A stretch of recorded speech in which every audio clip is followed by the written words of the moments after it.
Well, we should probably introduce our guest speaker who is on the podcast. Joining us today, of course, we have Carlos, Coast Guard buddy of ours. We all served together many, many years ago in Key West. And what's especially interesting about Carlos is he actually does not feel the same way that Zach and I feel, so it'll be actually a good opportunity to kind of hear the other side of the story, because Zach and I just kind of go back and forth riding the same Trump train straight to the election season for really good reason. It's not like we just decided one day that we like Trump. It took some of us longer than the other to recognize kind of like what it is that ticket represents. But here we are actually randomly agreeing in politics after all these years. Yeah. Carlos, on the other hand, not so much. He doesn't see things the same way. So I hope this conversation, we can elicit some of his views and kind of better understand exactly why people are voting for Kamala Harris. That's kind of why we got Carlos on here. I'm not trying to make the case that he's a subject matter expert on all things politics, all things Democrat, and of course, he's not like in bed with the Kamala Harris camp. He doesn't, live and breathe this at all. But he is a living, breathing soul who is, for intellectual reasons, voting for Kamala Harris, as he quoted. He's voting for the reals, not for the feels. And I fucking love that quote. I use it all the time now, especially against my wife. She hates it. I mean, if it feels and it feels reals, then it's real feels, and therefore the feels are reals. So. That's absolutely not true. So I feel, therefore it's real. While perception is reality, emotion is not. So. Yeah, I guess why don't you go ahead and give us your rundown, Carlos? I'd be super interested to just kind of hear, just from like a layman point of view, like what is it that's kind of like motivating you to vote blue this election cycle? Like what is it that's kind of galvanized and won over your vote? Before you do that though, give us a little bit of like where you get your information from, sure, that kind of stuff. I try to. Usually I try to tune into debate panels, which are kind of like, we'll say, blood sports, right? I mean, nothing productive is really getting done on these things. It is pure, like, we're arguing back and forth, usually in some yelling and stuff like that. But largely, I can tell there's, at least from what I've seen in debate panels, there are certain people that it informs, like, their worldview.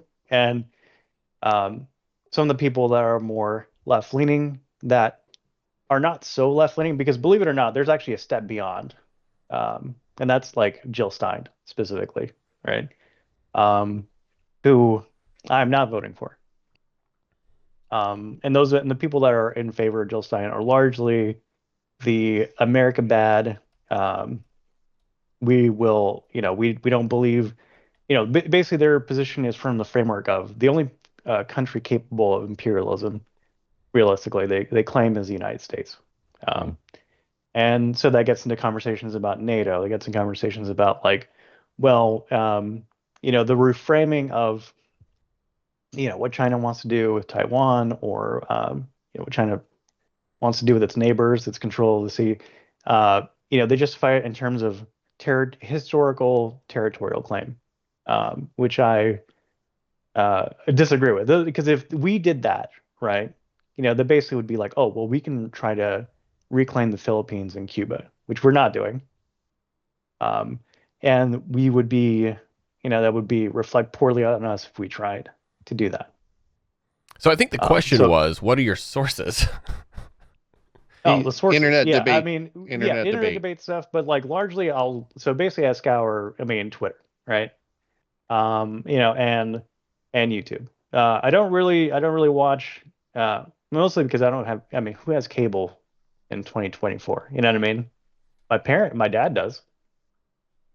But I don't, right? And even then, like licensing stuff aside, I kind of view the mainstream media as sort of just like viewing or putting everything out there as an apocalypse. It's never through the lens of like what we're what's a good thing that's happening? It's always through what's the next crisis? What's the next thing? From like 2016 to like 2020, it's all like, how is Trump destroying America, right?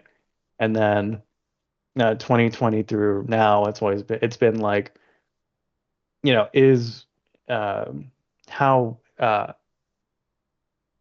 yeah, I guess it's still the same. How is Trump going to destroy America? Like that's like largely the same theme, right? And then inversely, I mean, these have, Fox News. It's like we're like ride or die Trump. So I don't really subscribe to these mainstream media outlets. So I usually scour, certain Twitter stuff, some certain, war information I had to get through like OSINT accounts, for Ukraine stuff. Some stuff on Reddit, like non-credible defense.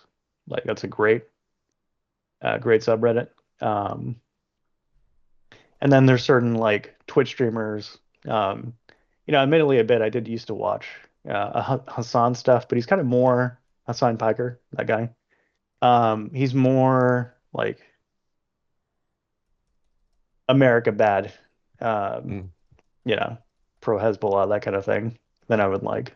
Um, so these days more like you know, uh, Vosh or Destiny or um, I think Hutch. There's a few other people. Dylan Burns, like that guy, he also does like uh, war coverage of Ukraine. Usually goes over there and documents what's going on, what it looks like, that kind of thing. Um, and then just scouring Twitter for like what's trending. Who's saying what kind of thing is trend. I check the trends all the time because it's telling about like who what people actually really care about. Um, and it's like, and if it's something I haven't heard before, I'm like, oh, dude, something's popping off right now.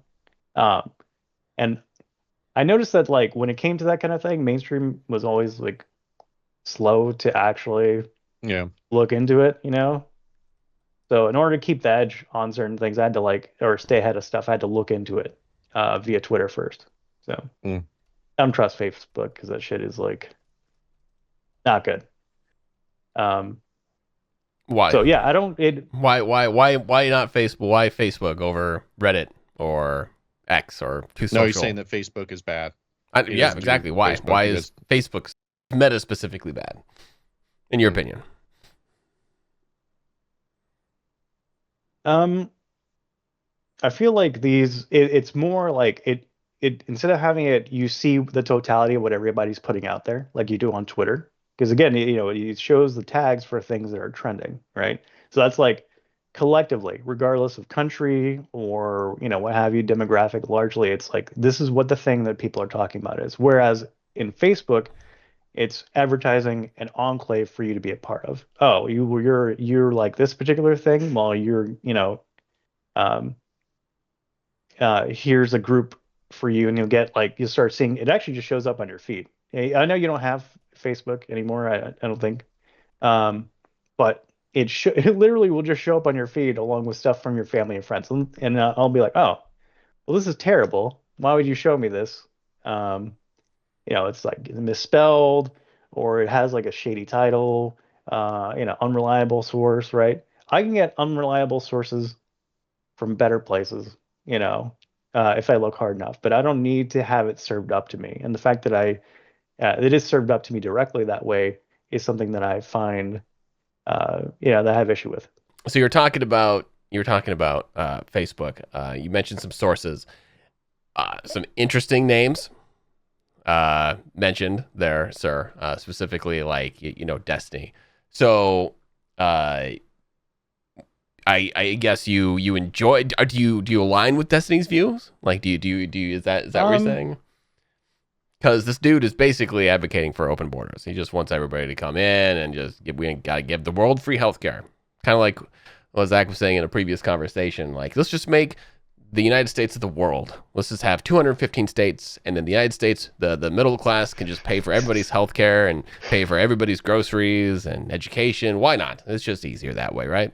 everybody That- speaks. That's basically I'm what basically- Destiny wants. Basically, whitewashing the world. Mm-hmm. yeah. Well, I mean, That'd be I'm a pro-America supremacist. So if everything is America, then we're in good business. We're in good shape, you know.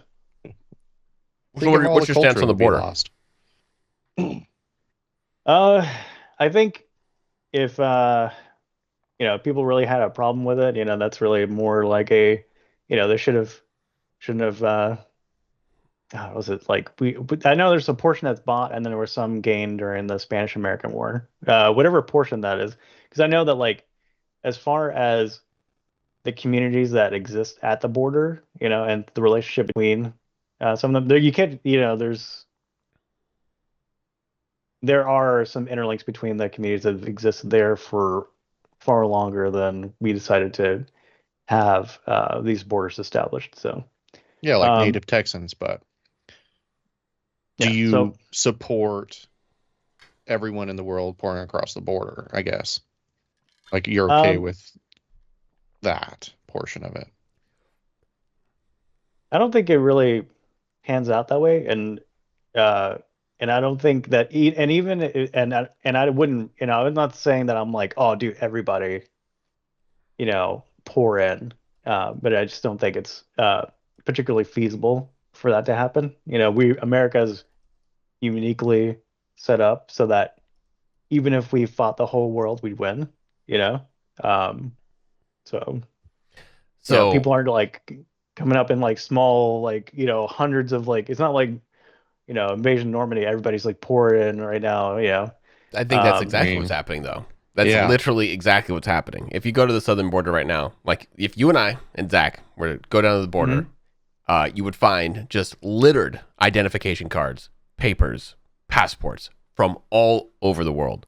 People dump them at the border because when they get into the United States, they don't want to be identified. It helps their chances of actually seeking long term residency. It's not just So they're Latin treating it America. like what, Ellis Island all over again, where we just sign our name No, into a book and Ellis then Island was a port of it's way entry. worse than that. Yeah, it's way worse than that, Carlos. It's just whoever wants to come across, like Ellis Island, they had the idea that only people that were useful to the United States would migrate to the United States. They said, are you a farmer? Do you have some kind of a trade? Can you help the United States? Welcome. Come on in. Put your name on the freaking dotted line. Come on in. Right.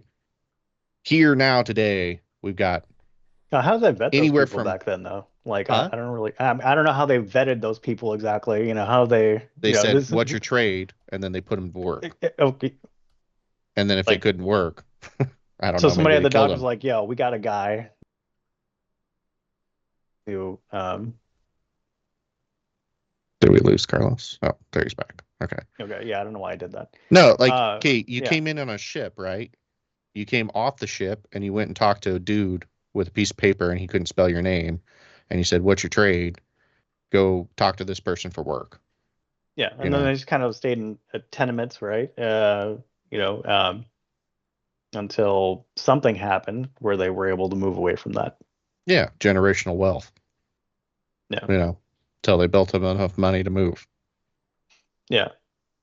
I think a lot of as far as like why I don't really think I mean I think it's a problem for a different reason than just merely like people showing up. Um, the problem has more to do with like the exploitation of said people Yeah. for whatever labor to undercut people that already exist here Yeah. Infrastructure. Yeah. for but I mean and that exists to some extent already with how we handle prison system and everything. So I don't think the U.S. is really if they do care about it, it doesn't seem like they actually want to do anything about it. I think it's um, Who's they? the government, Congress. I think it's pageantry. I think if they actually really, if it was important enough, they would have passed a bill about it. Okay, Like but my building I a think the wall. question was, how do you feel about it? Not how the U.S. government feel about Um, it hasn't affected me in any material way whatsoever, and I don't see it doing so in the future. Hmm. it. You don't have an So I'm opinion on the indifferent. border crisis, is what you're saying. I think as far as the border crisis, I think it should be people should be processed. Uh, a better way of processing people. That's about it. Continue to let them in, but I continue to let mean, them in, you but you keep get track of track of them. them, then figure sort out their claims in a timely manner, right? If they're seeking asylum, and then if they're like if Uh, I don't really. I mean, there's another way for approach naturalization. Hey, just go about it this way. But I don't see that happening. I think it's people. The government seems keen on the status quo, and I personally think that people need to be processed better. I think, um, but I don't think that you know, uh, I don't wake up thinking about the border crisis. You know what I mean? I don't wake up in a cold sweat thinking about it, um, because I don't view it as a um, particularly emergent problem. I think there are other things to be worried about more than that. What would you What say is to your the primary people? concern then, I guess? Okay, there you go. Sorry. Good question. Go. Yeah. Like what's your primary concern if, the economy and immigration aren't really your things? Like you're not seeing Uh, an impact to your day-to-day life because of the from border from crossings. immigration, no, I'm not. Say um, the class war is probably the most you know pressing thing to me personally. Um, and So that's a you feel like you're watching the rich get richer, the poor get poorer, right? yeah. I mean, And that's a thing and that's that's literally more of happening. a Yeah, so that's yeah, kind of like the economy side of things that you're focused on right there. yeah. Again, the immigration thing is I don't really view that as material. I think it's part of the conversation in the sense that like in lieu of sorting out um, economic disparity, the conversation's going towards these people are coming in and taking whatever from you, and we're not directing our ire at the people that actually deserve it in order to fix the problem, right? Because Politicians. I can blame, oh, we have this enemy over here, this group of people. They're the reason that you're not as wealthy as your parents were, that you can't afford what your parents were able to. It's because we have these migrants here, and I view it through that lens. And when I hear that, I Do can't take that you conversation seriously. do you feel like adding an extra 20 million people to the country doesn't impact like how landlords will charge rent if the government is subsidizing rent? So say, you know, let's go to Springfield, Ohio. Just example, we talked about it on the podcast before. There's 60,000 people there. You add 20,000 people to the economy. Okay. That 20,000 people says we need a house because we can't live Mm, on the street, right? So the government gives them a check for rent for 2 years. Okay. Governments go, we will give you $2,500 a month for rent. So now landlords automatically know they can charge $2,500 for rent for their properties. So if they are making $1,000 and they can add $1,500 to their monthly income, why mm. wouldn't they do it? So they kick their tenants out, they get a migrant in, they get a guaranteed government check for the next 2 years. Okay. So now the people that were living there have to go find other places to live.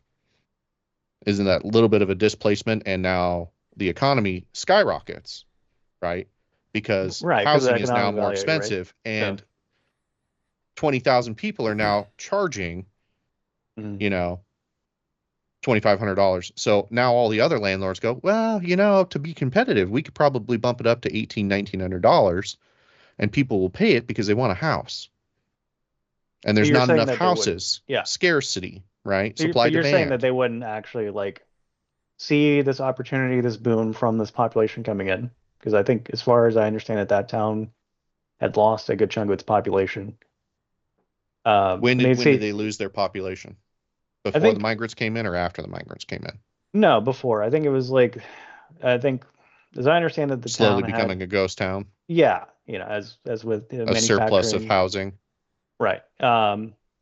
And then over time they were like, we brought in people to fill a thing, but it's it's possible that they didn't have enough of certain kind of infrastructure set up to accommodate it, Maybe they could have right? accommodated 5,000 people, but not 20,000 people. Yeah. I mean that's probably something. I think also if we're looking at it from the lens of like people, being like strictly free market types, then the argument would be like, oh, well, at that point they would just why wouldn't they just build more housing if they know that these people are paying more, and they can get like a higher density, building and charge more, So So I And they don't, probably could. look at it from a tax perspective. Do you pay taxes? um, yeah, I think we all do. Yeah. Okay, so you pay taxes. So, Do you think illegal aliens pay taxes? um, I think those with the waiver that, hey, this is going to the economic exploitation that I was telling you about.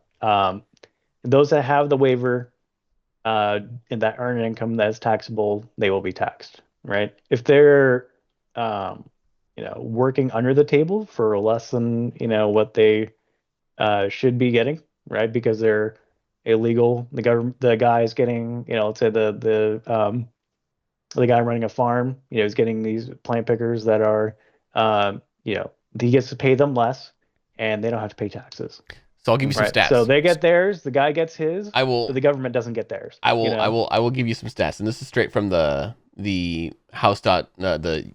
House of Representatives, their budget department. Okay, every Yeah. illegal alien, when you net their contributions in terms of taxes, drain $68,000 per year.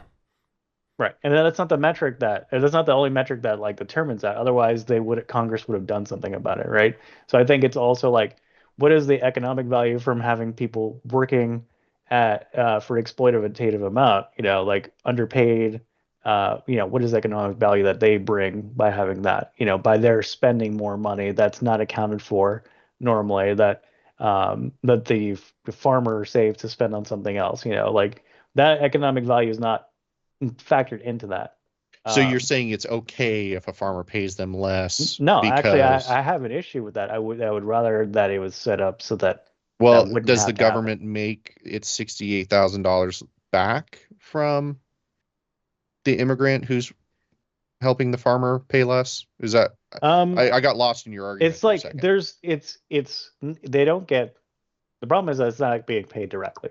It's like this person, let's say there's like a sales tax in the state or something, because I think there's only two states in the country that don't have income tax, and I think their income is supplemented by sales taxes.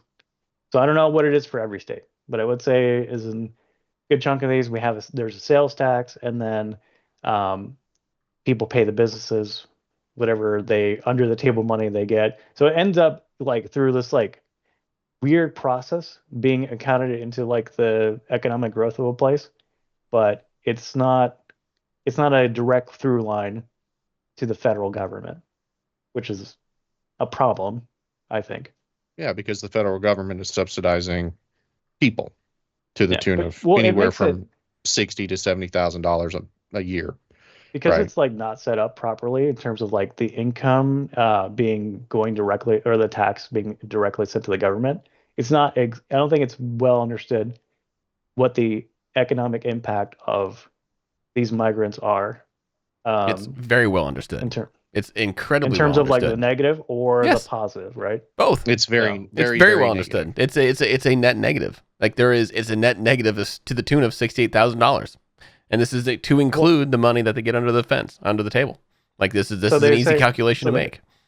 I would say Even that point you're is like even you're making the argument that it's a negative, right? Because they're getting uh, screwed out of I money. think it's a weird roundabout way for instead of it being a direct through line to going to the federal government like it should, it's going through some other weird BS to get there. Okay, But so I mean, you're if you just also saying the federal government isn't getting theirs by Probably not having right all of away, these people. So there's not a or and not even the positive. exact amount, So, but if that was the case, as far as like it just being a strict, why have these people? Why not do something about these people at all? It doesn't make sense that they would work against their own self-interest. Do you want to know the self-interest in it, right? Yeah. And this happened under Lyndon B. Johnson, right? If you give people free shit and you try to make their lives better by whatever apparent means that you're doing, you create generational voters. Okay. And because they're finally starting to lose the black vote because they're waking up to the bullshit that is happening within their communities, within their cities, they have to bring in new generational voters. So if you bring in 21 million people who are still having buttloads of children, okay, 6 years, 20 years from now, they're going to be like, vote Democrat. It's the only way you stay in the country. Then there's going to be this incredible amount of fear behind it, right? Yeah. And now you got, let's say, 60 million people vote purely Democratic, right? Lyndon B. Johnson put this in there. And so they're using that same model, right? And you can look it up. It's how the welfare state was created. This incredible, like, here's the tit. You're never going to leave the tit. You're comfortable on the tit, right? It's this model of creating voters that will come back to the polls and continue to vote you in because they fear the other side getting in, right? And so if you look at it from that perspective, from power, that's all the motivation you need to understand why they're doing what they're doing.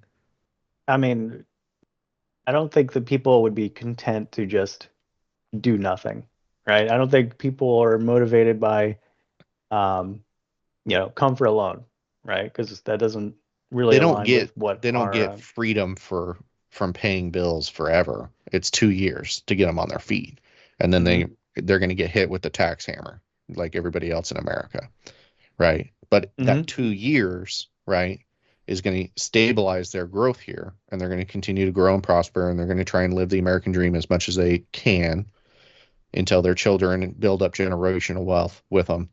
But the fear is that Republicans get in and deport them. Okay.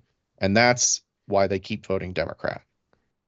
They will never vote anything other than Democrat because they worry that the if that is a Republicans good would strategy for Democrats to get more voters. I mean, why wouldn't the Republicans, get ahead of them and then get more of their own? Because the Republicans don't want that.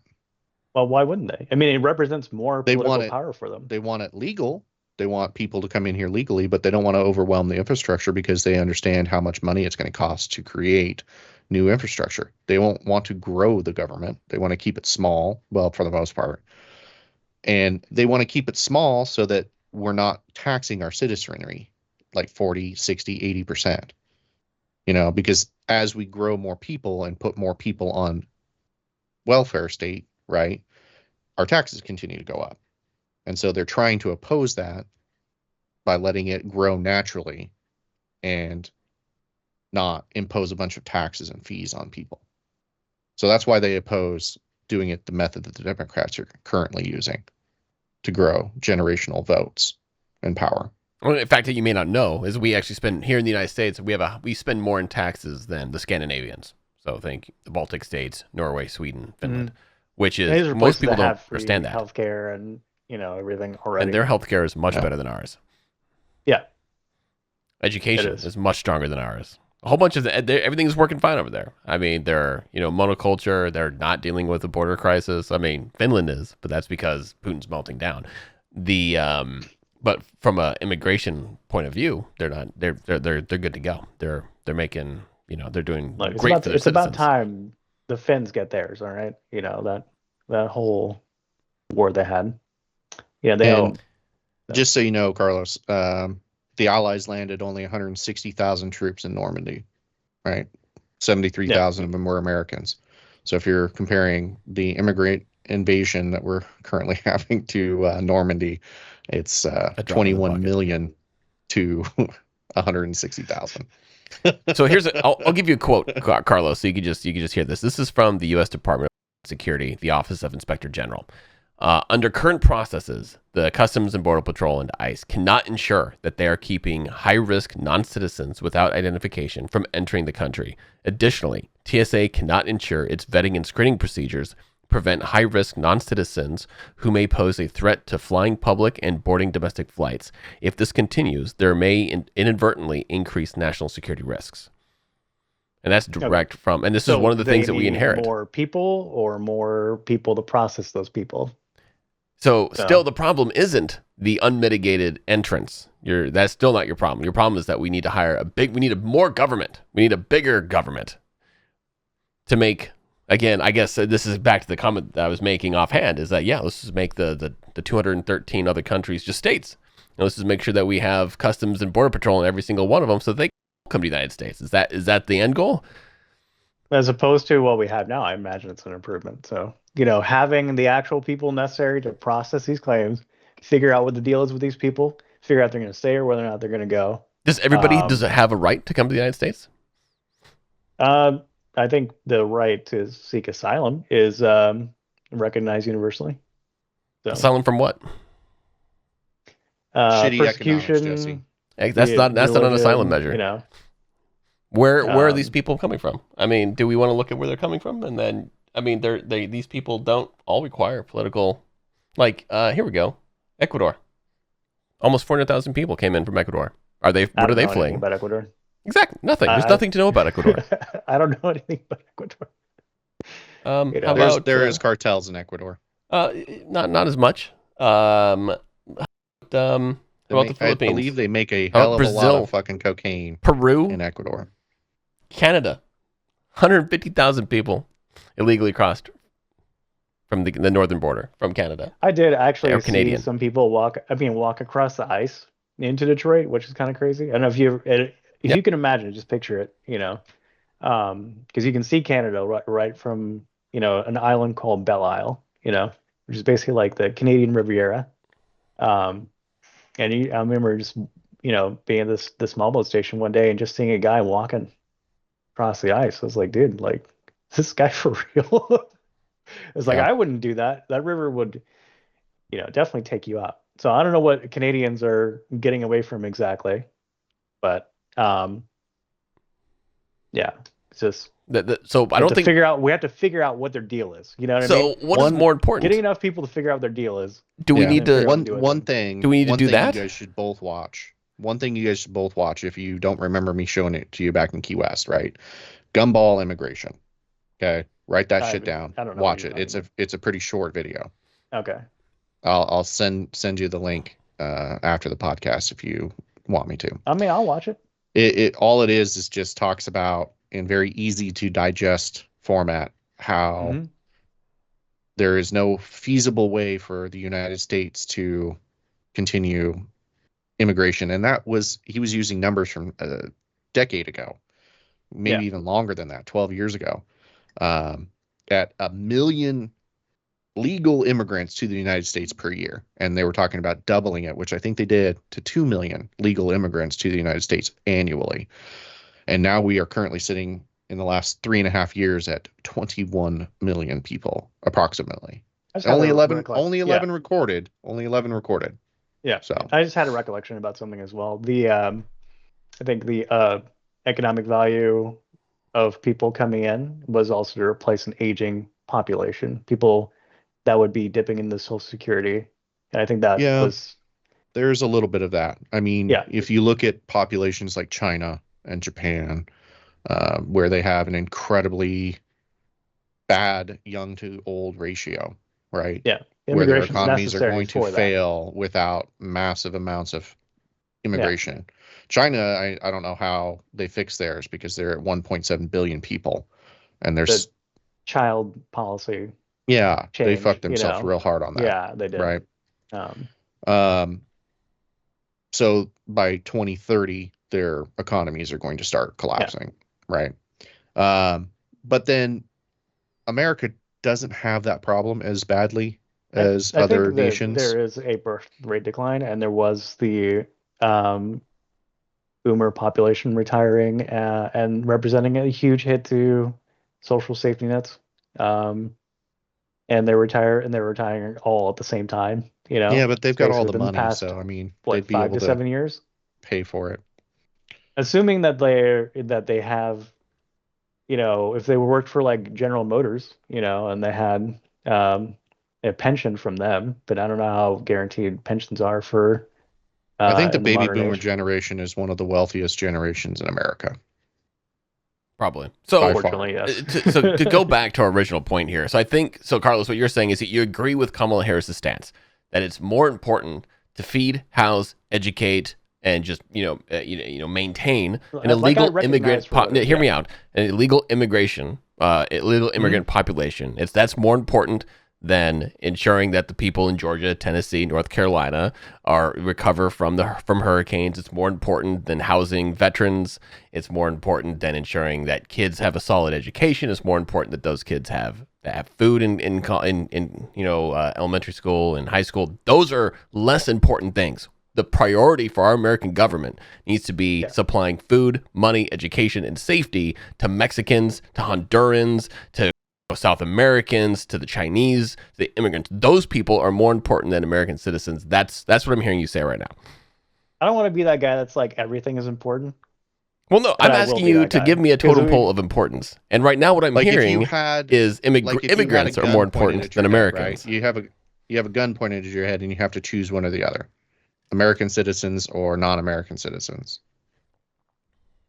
Like you have. How is you this have even to something make a to choice. consider? How I can mean, you not just say American I citizens? I think I'm not like doing this because I'm considering it. I'm like I think it's a ridiculous ask because I think we're capable of doing chewing gum and walking at the same time. But are you You know, looking But what's happening what if we're in not Georgia right now? capable of it? Look what's happening in the hurricane, aftermath of Hurricane Helene. Tell me, are we chewing bubblegum and walking? No. So in 2023 to 2024, the United States, FEMA gave $941 million to the illegal immigration crisis, okay, to go address that, specifically on housing. $941 million. A Georgian, a North Carolinian, somebody from Tennessee got fucking $750 after they lost their house, their loved ones, their general store, everything. I think That's a as I loan. understand it, the 750. I think it's a grant. I don't think it's not a loan. It's a grant. It is a loan. It's a loan. You have to pay it back, You absolutely have to pay it back. and it's only if you qualify for it. And you have to qualify for it. So not only you don't get it if you make over a certain amount of money. So that you can money, look it up. It's a loan. it is 100% a loan. It's all Okay, over. I mean, I don't. I'm not gonna be like, yo, you guys full. But I'm pretty sure it's a grant. But even It's then, I don't think I'll it's look like it the up for only you. thing. So, but basically, that's what's happening, right? These poor people Yeah. are homeless, and your argument is good. They should be homeless because we have No, Hondurans that we I- need I to don't- feed. We need to take care of the people that are paying the taxes to enable. That's what the money's for. That's what the taxes are for, man. Okay, so where's So the if you're priority? asking me, gun to my head, like, oh, we one or the other. Sophie, really more Sophie's Choice because I love that one. Sophie's Choice. Obviously we use the taxpayer resources to help out tax-paying citizens. Okay, that is not Kamala's point. She does not want to do that. She wants to cap the amount of money FEMA's able to issue. It's because she wants that money to go to illegal immigration. That's what's happening. She has no interest in giving FEMA any more money. Like they're good for the year. She said it herself. I think it was Biden. Was like, yeah, no, that's it. FEMA's good. Didn't. All right. Well, I don't have it in front of me, but they need more, and then it's held up in Congress, and Mike Johnson's like not Okay. gonna come back from break to get them the more money they need. 170, why- as far as I understand it, that's what's $157 million went to Lebanon. Did Johnson hold up without that one? Congress coming back. Well, Congress didn't Just have to follow come the back logic for here. Follow the logic. All right. Okay. I mean, you're they saying approved you're it. blaming it on the you're blaming it on the House, Carlos. You're blaming They're it on the the ones House. that control the money. Yes, of Okay. course I am. So They are- how they did are the the how ones did the that United control States the money. government give Lebanon $157 million without going through the House? How did that happen? So you're telling me Congress didn't vote on giving a country aid? They did No. not. It How's went that straight work? from the executive. Write it down and Google it later. Right. Okay. Here, Because they I'll make a note. have earmarked, right, for disaster recovery, for world aid, whatever it is, right? If Mhm. Ukraine goes down and they need money, we can send them without Congress having to vote on it in the moment. Right? We earmark this shit in a so budget. the $60 billion for Ukraine was like held up for like 10 months because it was tied to some other bills, and then they voted for the support for Israel and Ukraine at the same time to approve both of those things. So it feels like they had like a huge fight about this foreign aid. Now I don't know if you're telling me that like there's a certain amount of money that has to be like of a certain point requires congressional approval. No. Okay, then why hem up the support to Ukraine for 10 months then? Why are we talking about if Ukraine? we We're could just talking give about the American money- citizens, bro. I don't care if I give Yeah, two well, shits about you Ukraine. mentioned I don't want foreign to aid give to Ukraine Lebanon, another right? goddamn dollar. I mean, I do personally, but You shouldn't. Americans are dying. Fuck the Ukrainians. We got to fix America, bro. Really, there's a worse steward of money. It's probably Israel, but Let's not talk about Ukraine. Let's not talk about Israel. The point is this. But you brought up Lebanon, so yes, the point is that we sent in the middle of the disaster of the wake of Hurricane Helene. While that was happening, right? Kamala Harris came out and boasted how she just routed $157 million to Lebanon, not to Israel, not to Ukraine. And I think that's to appease people that are like, we are pro genocide. We're going to let Israel do whatever they want. So that's feeling that particular point. We're coming back. So this is Kamala Harris. This is what she's interested in. This is where she's appropriating funds. That money could have gone to hurricane relief. She could have been like, "Fuck that. We're not gonna send this money off to Lebanon. Like, we have Americans in tragedy right now. Let's go ahead and let's figure out a way to get that money there." It might have had to go through the House. Who knows? I'm not sure. I'm not a government person, but nonetheless, she sent it off to Lebanon. That's what she did. In the middle, like, she came out her tweet. You should go look at the tweet timing, bro. It was horrible. The timing could not have been worse. People are on their roofs screaming for rescue, and she's like, "Hey guys, here's 170 or here's $750 if you qualify." Yeah. But Lebanon, we got you. That's probably still Biden's, call to make, right? Because he's still president. So I don't know what is he? Logic. Is he president? He is. He's on a beach, bro. And this is the same point I make with Jesse all the time. Haven't used the 25th Amendment to kick him out yet? I mean, he's still there, being some kind of old man. True. He is there. Which, by the way, I'll tell you this right now. As far as like my position about like who should be running for government, stuff like that, get these ghouls out of here, man. You're over 80, bro. Like over 70. Get out of here. I'm tired of these ghouls running the country. So. Agreed. If you're on a base, Carlos, and CO goes on vacation, who steps up? XO? Yeah, XO's, yeah. Yeah. Biden's on vacation, bro. How come Kamala Harris isn't stepping up? He's still like calling. If he stepped down, right? He would have stepped down. Are you telling me that she's not capable of stepping up because Joe Biden is on vacation? That she's not qualified to make decisions for the country because he's on vacation. He's sitting on a beach. He's on vacation. Anybody sitting on a beach in swim trunks is on vacation. No, he got kicked out of his job. The governors from all these, different places, from North Carolina, right? They're calling basically like the president has contacted us, given us everything we've needed, blah blah blah blah, right? And he's still holding press conferences. He's still doing what he's doing as president. He's just not on the campaign trail anymore. So he's still technically in charge. I don't know where this is coming from, where he's not, just because he's not running anymore. It's not that. It's literally just people he's watching sitting on him a beach. On a beach. We could put a camera up and watch him sit on the beach like all day, every day. I don't know how he got like a 24/7 like live stream on Twitch. He's just on the beach, just being chilling, I mean, they do it for freaking bald eagles and nests when they're hatching. Jack, why can't we do it for our president? Carlos, what do you make of the video where he holds a cabinet meeting, introduces his wife, and then leaves the room? So tell me again about how he's the president. Go ahead.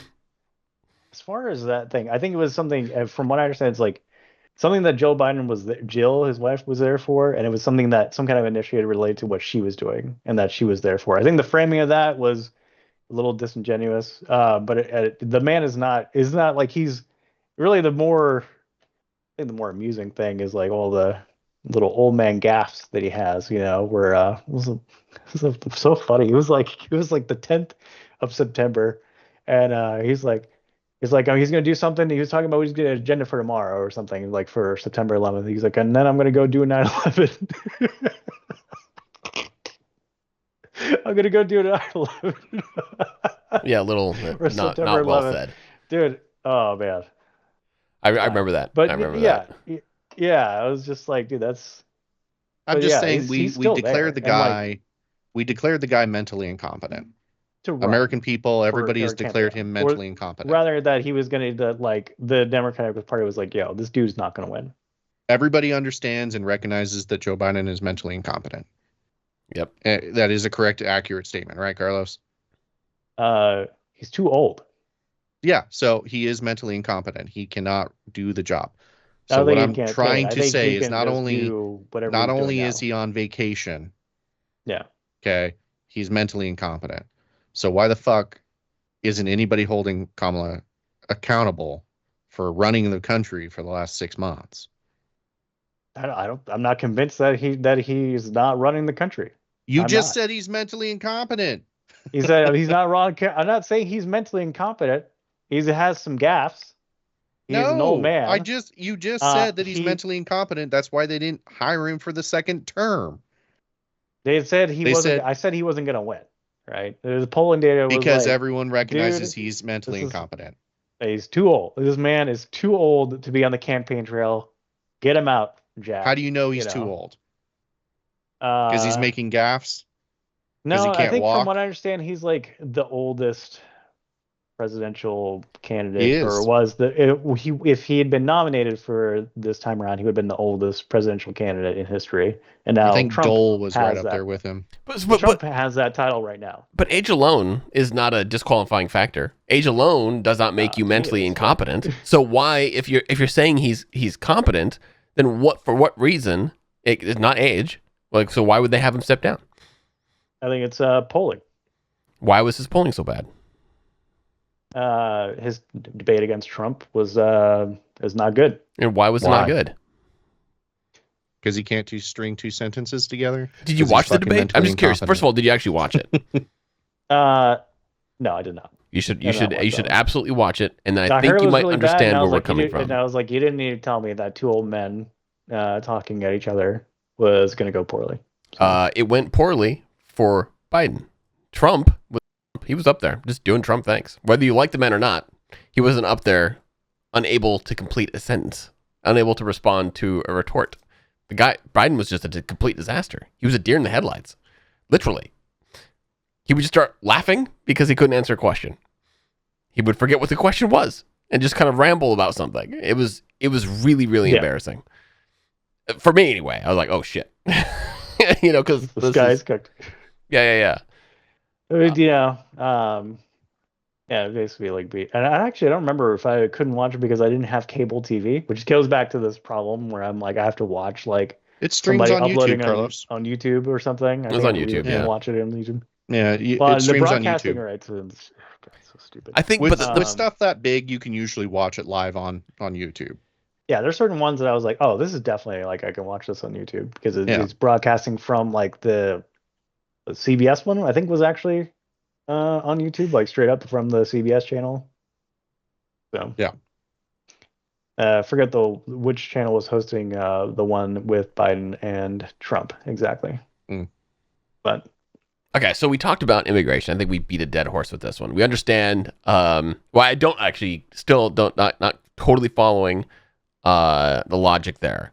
But let's move on to another thing. So what else do you like about Kamala? Like what are you really enjoying about her platform? So it's actually it's the focus on say debt relief in the form of student loan, helping mitigate student loan debt, helping people afford their first home, helping with those. But those are policies outlined in the website, and those are pretty clearly self-evident. I'm trying not to, just be like, here's in this ways that she's merely opposite to Trump, by the way, which is tricky. But there's also, I think, let's see, trans issues. Let's say, so what I'm hearing, Board of gay rights. Well, gay rights isn't really on the ticket. Trump doesn't give a fuck. He does. Those words aren't going to come out of his mouth. Trump had a gay wedding at his Mar-a-Lago estate. Not too long ago. Well, he's not trying to take rights away from gay people. Gay rights. I mean, I'm broadly talking about the whole spectrum, including trans people. So. But I just don't want to say I don't think he's trying to LGBTQIA plus. You know what I mean? That's a mouthful. I don't think like he's saying not it. trying to take away anybody's rights. He's not trying to prevent anybody from splitting their hot dog. You know, Yeah. he's not. I mean, he's not. He might be preventing children from doing it. You know, Yeah. just like Well. most people would prevent a child from, you know, getting a face tattoo. They generally try to be like, hey, don't do any permanent anything to you until you're 18 at minimum. Yeah. You know, shit, you can't even smoke cigarettes till you're 21. You know, because they recognize that it does harm to you, lasting harm, right? So until your brain is fully developed, they try generally to keep people from doing self-harm.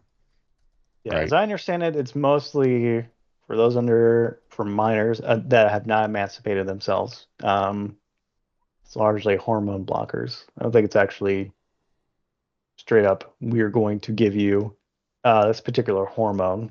Well, they've got chemical castration, hormone blockers, that kind of stuff that they do give to children with consenting parents. As I understand it, the hormone blocker stuff is, say, reversible once you stop taking it. So I mean, you might want to look into that because I don't believe that it is. It definitely permanently alters how you talk, how you look. You know, if you screw up puberty, you're done. You're cooked, to use a modern term. Yeah, you can't reboot. You can't reboot puberty.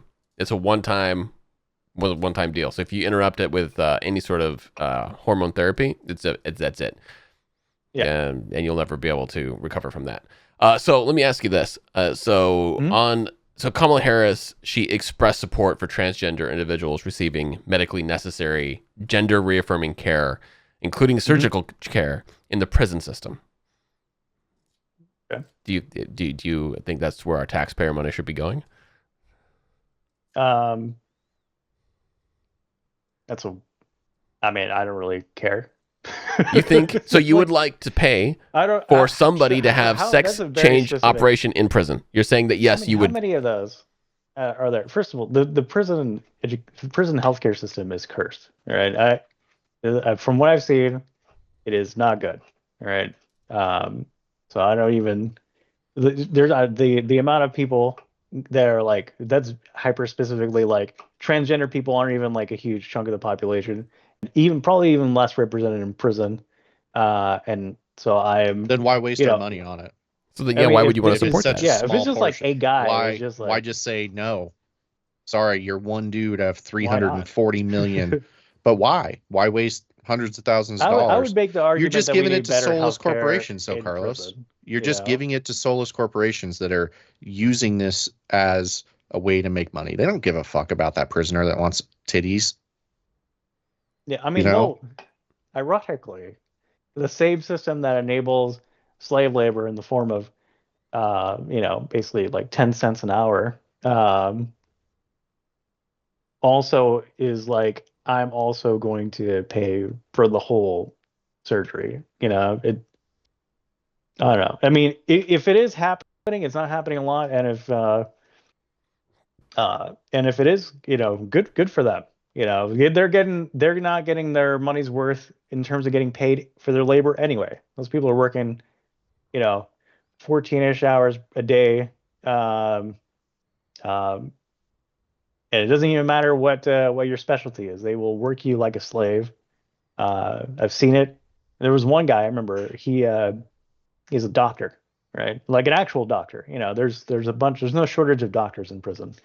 And so this guy is like, he's clearly in his 50s already, 60s, whatever. He's all the melanin's gone. This man is grayed out, and they're like, well, you seem to have had a stroke one day, clearly, because he can't stop pissing himself, and he's walking crazy, I'm like, you turn a doctor into an invalid because you wanted him to mow the lawn for 10 cents an hour. Frankly, if they get surgery, it is what it is. They're already exploiting their labor anyway. So what did you do to get in there? Wait, just real quick. So I think you made my point though. So or maybe you accidentally undid your own point. Is that if anything, we should be focusing the healthcare inside a prison system on the people that need it, not diverting the attention away to have people's penises cut off. I think they're not getting good healthcare to begin with anyway. So I don't even know how much of a how this number is represented. Like they're like, okay, well they're having there's a guy getting this thing, getting his hot dog split open, as Zach eloquently said, and I'm like, okay, well is that like an outlier? How much of that does that actually happen? Give me the numbers on that. It's not the point. The point is that this is what she's supporting. She is supporting your tax. She wants you, Carlos, to pay for Zach gets arrested. To use Zach's example, and Zach's like, well, fuck it. I need boobs now, and I need double D's, and we're going to go to your house, and we're like, hey, I need $16,000 for this guy who is, indicted on whatever Zach did. He's a criminal. He's a menace to society, but he needs double D's. Pay for it. And you're going to be like, absolutely. Yeah, I mean, he's gonna be. You actually buy the premise? No, oh my god. She when Zach, Zachary, is looking at her amazing boobs, right? She'd be like, these she'd do $2.80 I made working, this 20 hours today, it's all worth it. We wake up the next day. So you can no longer afford your rent. You can't afford healthcare, but you're okay ponying up this dough to go have this happen. I don't think it costs as much people claim it does. Do you know how much? Our American healthcare system is fucking ridiculous. It is ridiculous. It's basically an elective surgery, right? And elective surgeries are expensive. I can't believe what I'm hearing, Carlos. This is really hard. Are you just being argumentative for the sake of argument's sake? Or do you honestly believe that American people should be paying for elective transgender reaffirming surgeries for criminals? That's where our money should be going. It shouldn't be going to the veterans. Not once has this woman mentioned helping veterans. Not once. Not once has she kind of come in and been like a pro-American person. But she's willing to give money to immigrants and now to people who need to have transgender care in prisons. Like, this is the priority? Or I am just understanding you properly. I don't understand with this prioritization or problem, as far as like money. We're the greatest fucking country on earth, man. Like, the greatest country on earth still needs a balanced budget, Carlos, right? Like, budgeting is huge and very important, right? We have to decide where we spend our money, how we spend our money. We don't care about the deficit, do we? I mean, it doesn't seem to matter at all at this point. And it seems like the people or the government treats a deficit as a meaningless, nebulous thing. It doesn't even seem to matter. Are we talking about the deficit or the debt? Because the deficit is just the budget, and the debt is how much we actually owe to foreign interest and bankers and one begets the other. Bullshit. Supposedly, but I don't think that's the case, because I think they set a budget for the year with the deficit. Anyway. Who's going to collect on America's debt? Exactly. What are they going to? Is China going to come and like invade America? It's not necessarily just China, though. It's rich people, Carlos, and nobody likes rich people, right? So we're just continually giving money to rich people. Now, hence why the class warfare thing is. And so why do you support the class warfare with decisions like this, right? Because you're just supporting class warfare. You're giving rich people more money, because when you do this, right, you're saying, hey, rich people are we quantifying rich people as those that are like specialists specifically? Because I don't think they fall under that umbrella exactly of. No, I'm talking about, you know what I mean? Let's say that there's a medical organization out there that's owned by rich people that hire doctors to do gender surgeries for them. And then you give the doctors a common wage, and then the rest of the money goes to the administrators and the hospital organization to do gender reaffirming surgeries. So the only people that are making money in this situation from the government contracts, which would be the prison systems, would be the rich people. Okay. And then in terms of the rich people, then we're already exploiting these people's labor, right? In the prison system. Yeah. So like it's a zero sum game. Do we want them to be paid fairly then? Like paid I don't want them to be paid standard minimum all. wage. I'm sorry. You're in so then prison right now. you're basically advocating for you're cool with slave labor, right? I mean, that's the impression I get here. And these people when are you're in prison, Carlos, do you have to peel garlic for fucking 14 hours a day? with your teeth and your fingernails If there falling was off? if there was a corporation Do you have that the prison television? system served that was like, you need to peel this garlic, and it doesn't matter, and you can stroke out, by the way, and become an invalid, then they will do that. They will literally do. They do not care. So that's happening in our prison systems here in America right Yes, now. yes, it is. It absolutely is. It doesn't necessarily take the form in garlic. It's more like, for example, our military uniforms. Like those are, and the stitching, like basically our ranking signet. That's done by slave labor, you know? So we're actively exploiting people to pay them as little as possible, actively I'm as not. a While yes, I agree that the 13th Amendment is not whole, right? Because it just was diverted over to the prison system. We're talking about, we legalized slavery except for the U.S. prison system. Granted. yes, Uh, yes, we did. so again, if I am, are we saying now in our totem pole hierarchy that above Americans, above veterans, now are prisoners or people who have committed crimes are now more important than the veteran on the street? I would say the veteran on the street, and you'd say the veteran on the street, or would you say veteran on the street? You mean in terms of being homeless? Because those people do get incarcerated frequently as well. So there's no shortage of veterans in the prison system. So Sure. If you've committed a crime and found yourself in a federal prison system, should you? I have less empathy for you than the guy yeah. struggling to maintain a life. For me, And then like what does that resort to in victimless. terms of being, if you're in a position where, and this is not to say that like I'm like, man, I'm super cool condoning crimes, but economic problems usually lend themselves to an increase in crime, regardless of like whatever the demographic or whoever, if be they a veteran or not. It seems to be the same, it seems to have the same effect no matter what. So I don't, it's like I view the act of crime and the enforcement of it as basically being like a more like underlying system problem than say just viewing it as like, dude, you should do like less crime. Like obviously everybody knows that it's intrinsic. Violating the laws of society lends you to incarceration. Um, but treating it as not like a product of systems is absurd to me. So. I don't think that anybody's going to argue against the fact that when you have social economic issues, where 50 to 60% of the U.S. population is at the poverty line or below it, that it doesn't lend itself to more crime. And it is troubling to think that we have a U.S. system that is enabling people to do 14 hours of manual labor to get 7 cents in a day. It's not something that we want to promote in America for sure, and the rest of the world for sure. But also, we want to make sure that one thing I would love to see, right, is people that aren't there, there's no victim to, kind of decriminalizing that and making it more of a fine or a community service kind of thing, where you go out and do good, but you're not like bankrupt by it, right?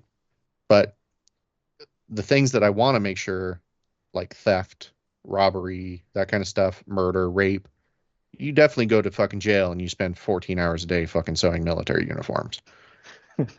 Right. Right. But if we work on the premise of like the system exists for retribution alone, which I don't believe that's what that's made for, right? Retribution. If we have like a retribution thing, why not just kill these people? You know what I mean? I mean, Wait. then again, this is They have to pay their debt to society. That's why they're in prison. You call it retribution. I don't think that's the right word. They fucked up. They owe society a penance, and they're serving it. I mean, if somebody murdered your dad driving drunk, wouldn't you want to see them go and make fucking uniforms for 14 hours a day for 7 cents? Like, I mean, it's kind of justice, right?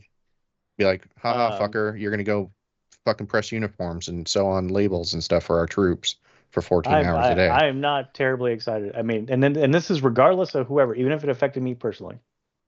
I do not, follow on the idea that like, uh, oh, I'm gonna get somebody back is basically being like the way to go, right?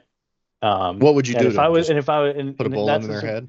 but I don't. Well, if that was something that was allowed to do, Like right? if you had a vote on it today, and your vote was the only one that mattered, and you said anybody that killed somebody through negligence, they just get a bullet put in their head. Through negligence, they just get killed. Yeah, why not? Instead of going and doing 14 hours a day where they can pray to God and kind of maybe reform themselves through a retribution system, you know, they just get capped. Instead of being enslaved. I think a majority of people would prefer to be not enslaved. Not they get to choose, you get to choose today. Right? And you could just say they get capped or they get enslaved by the US prison system.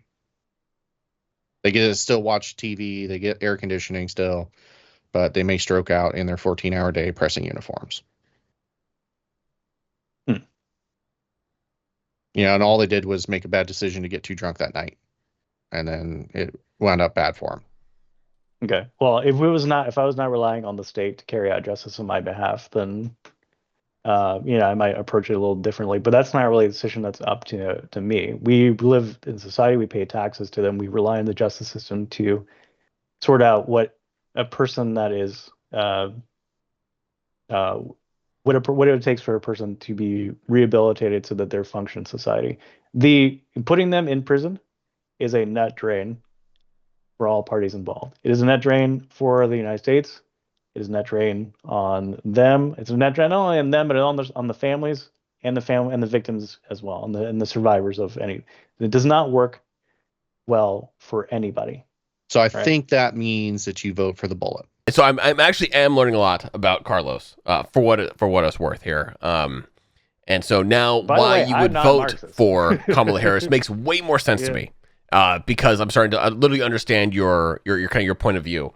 While I completely and fundamentally disagree with it, you are 100% entitled to it, which is awesome. And I'm glad that you're able to express it here.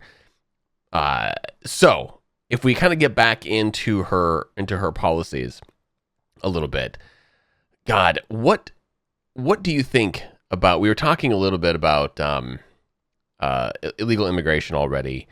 How do you feel about the legality of illegal aliens voting in federal elections?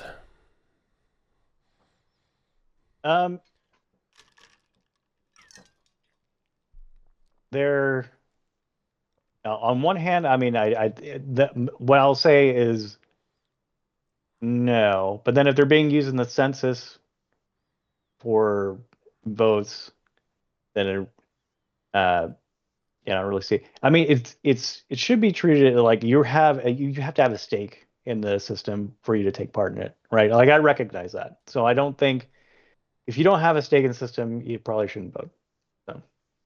I think the reason that they use the census for counting illegal immigrants, to, like, slavery and no. What I'm trying to say is the reason that they do that is so that they can provide the proper funding to those districts that have a population, regardless of whether or not they're American citizens or not. Like you need. I think it also has representation as well, as tied to that. How many congressional people you have in that district, all of that stuff.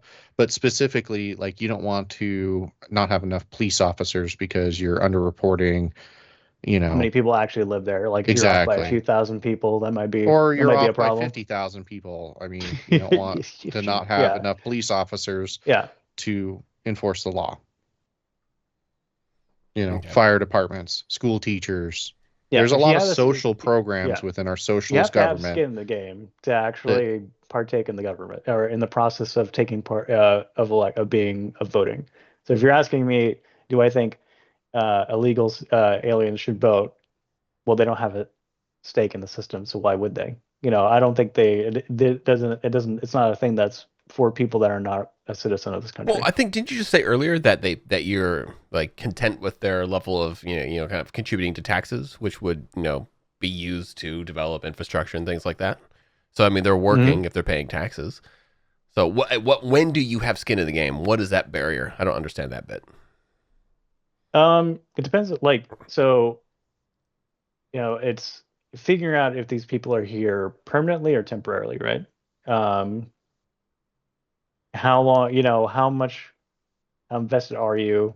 Are you, becoming, because becoming a citizen is, you're committing to basically being a part of that country's welfare and its outcome, right? So you're tied into its future. It's not normally, it's not just like limited to a nominal economic investment, from you or the people that are basically paying for your labor. It's you are an active participant in the consequences of whatever happens with the government, right? So that's why I'd argue, like, for example, we have the territories that are not represented. Samoa, Virgin Islands. Oh God, what's the fourth one? There's Puerto Rico, and then Guam. there's like another one, Guam, and then there's another one that I can't remember the name of right now. I think it's like five of them. That are not represented at all, right? Because they're not officially recognized as a state. So those people have, they're affected by the government policies. The U.S. and what they do directly affects them, right? And so those people should have a vote, a say. So through that lens, that's where my belief comes from on that. Don't they every 4 years or so vote whether or not they want to join the United States, and they continually turn it down? Like, I want to say that Puerto Rico specifically. They voted yes. They voted yes. It's just that Congress I want to chooses say not that to do anything 2% about of it. the Puerto Rico votes every time that vote comes Oh, up, and it's like a no. I mean, they vote. I'm pretty sure they voted yes. And as far as like my own family's like belief system regarding that, we've been pro state forever. Yeah. So it's not it doesn't really make sense for us to want to be less represented in the government. That prevents us from having goods imported directly to our island, right? Because that's the arrangement that's exists, by the way. It's like the U.S. can't, or rather, Puerto Rico can't import goods directly to itself. It has to you can get it from a U.S. port. So basically, like the goods go to Carolinas or something, and then from Carolinas it goes to Puerto Rico. It's so stupid. Yeah, so it's Puerto Rico, Guam, America Samoa, the Virgin Islands, and Northern Mariana. Those There it islands. is. That's the one. Yep, I was like, could not remember what Yeah. that other one was. Yeah, it's interesting. So, gonna change the topic again. Sure. Moving on to God, what was my next point here?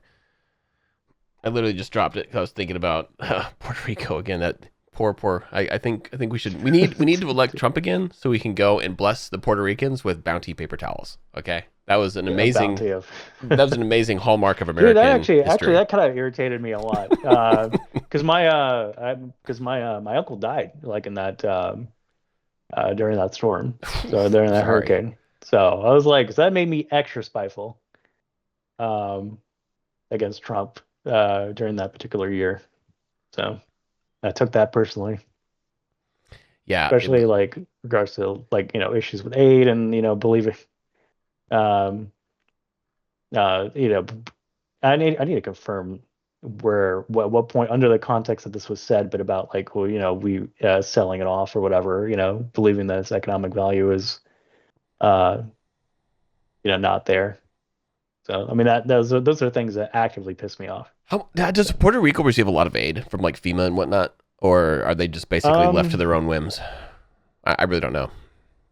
It's not really because and then even its roads and stuff like that, they don't get it from they don't get funding from the U.S. government for that because their drinking age is 18 and not 21, so they receive federal highway funding. Really? Yeah. I mean, if you don't comply with federal requirements for law. They don't give you federal money. Yeah. So I mean, they're kind of, and I think their GDP is like higher than Idaho. So Probably. Well, not for much longer. I mean, No, not when Google moves in. you guys, it's getting expensive to live in. Okay, let's not go down that road though. Yeah, Idaho's going to be a very interesting state in the next few years. Yeah. I'm not going to know. It's go to Boise. The wealth We'll is see. going to explode. You here. know, we don't have to worry about 10th cousin situations, you know, and we have to Not worry for about much that longer. again. Not for Not much for much longer, longer. baby. So much- Now it's going to be the province of people. Arkansas and freaking Yeah. all those other states Missouri. out there. Missouri. Dude. Yeah, so that whole thing, yeah. So my greatest wish is really just having all these territories represented in the U.S. government. I think the one thing that sucks for Puerto Rico when it comes to hurricane disaster relief is they don't have anybody to come in and help them out because they're on a fucking island, right? It's not like Georgia where you can have everybody on the East Coast swarm in and help clear the roads, right? It's not like these rednecks can get on their fan boats and drive across the fucking pond to Puerto Rico to help them out. No, they would Like fly over that the is Bermuda one Triangle. deficit. That is one deficit that Puerto Rico has. Yeah. Being an island out there. You know, you can give them aid, but there's not enough hands to fix it. I think history, if we had kept Cuba, that would have been a much easier proposition, but we didn't. So So what else you got from a Kamala perspective? What makes what kind of like wins her vote I think for you? there was a bit in there about negotiating drug prices, which is something that we hadn't really done before. I believe, I think there was can't remember the rationale behind it, but I remember there was the insulin prices via Trump, I think initially. It was like brought it down to like 35. I don't know if it was temporary, but I know it was made permanent during this administration. And the expanding of that is, I think it's going to be cool.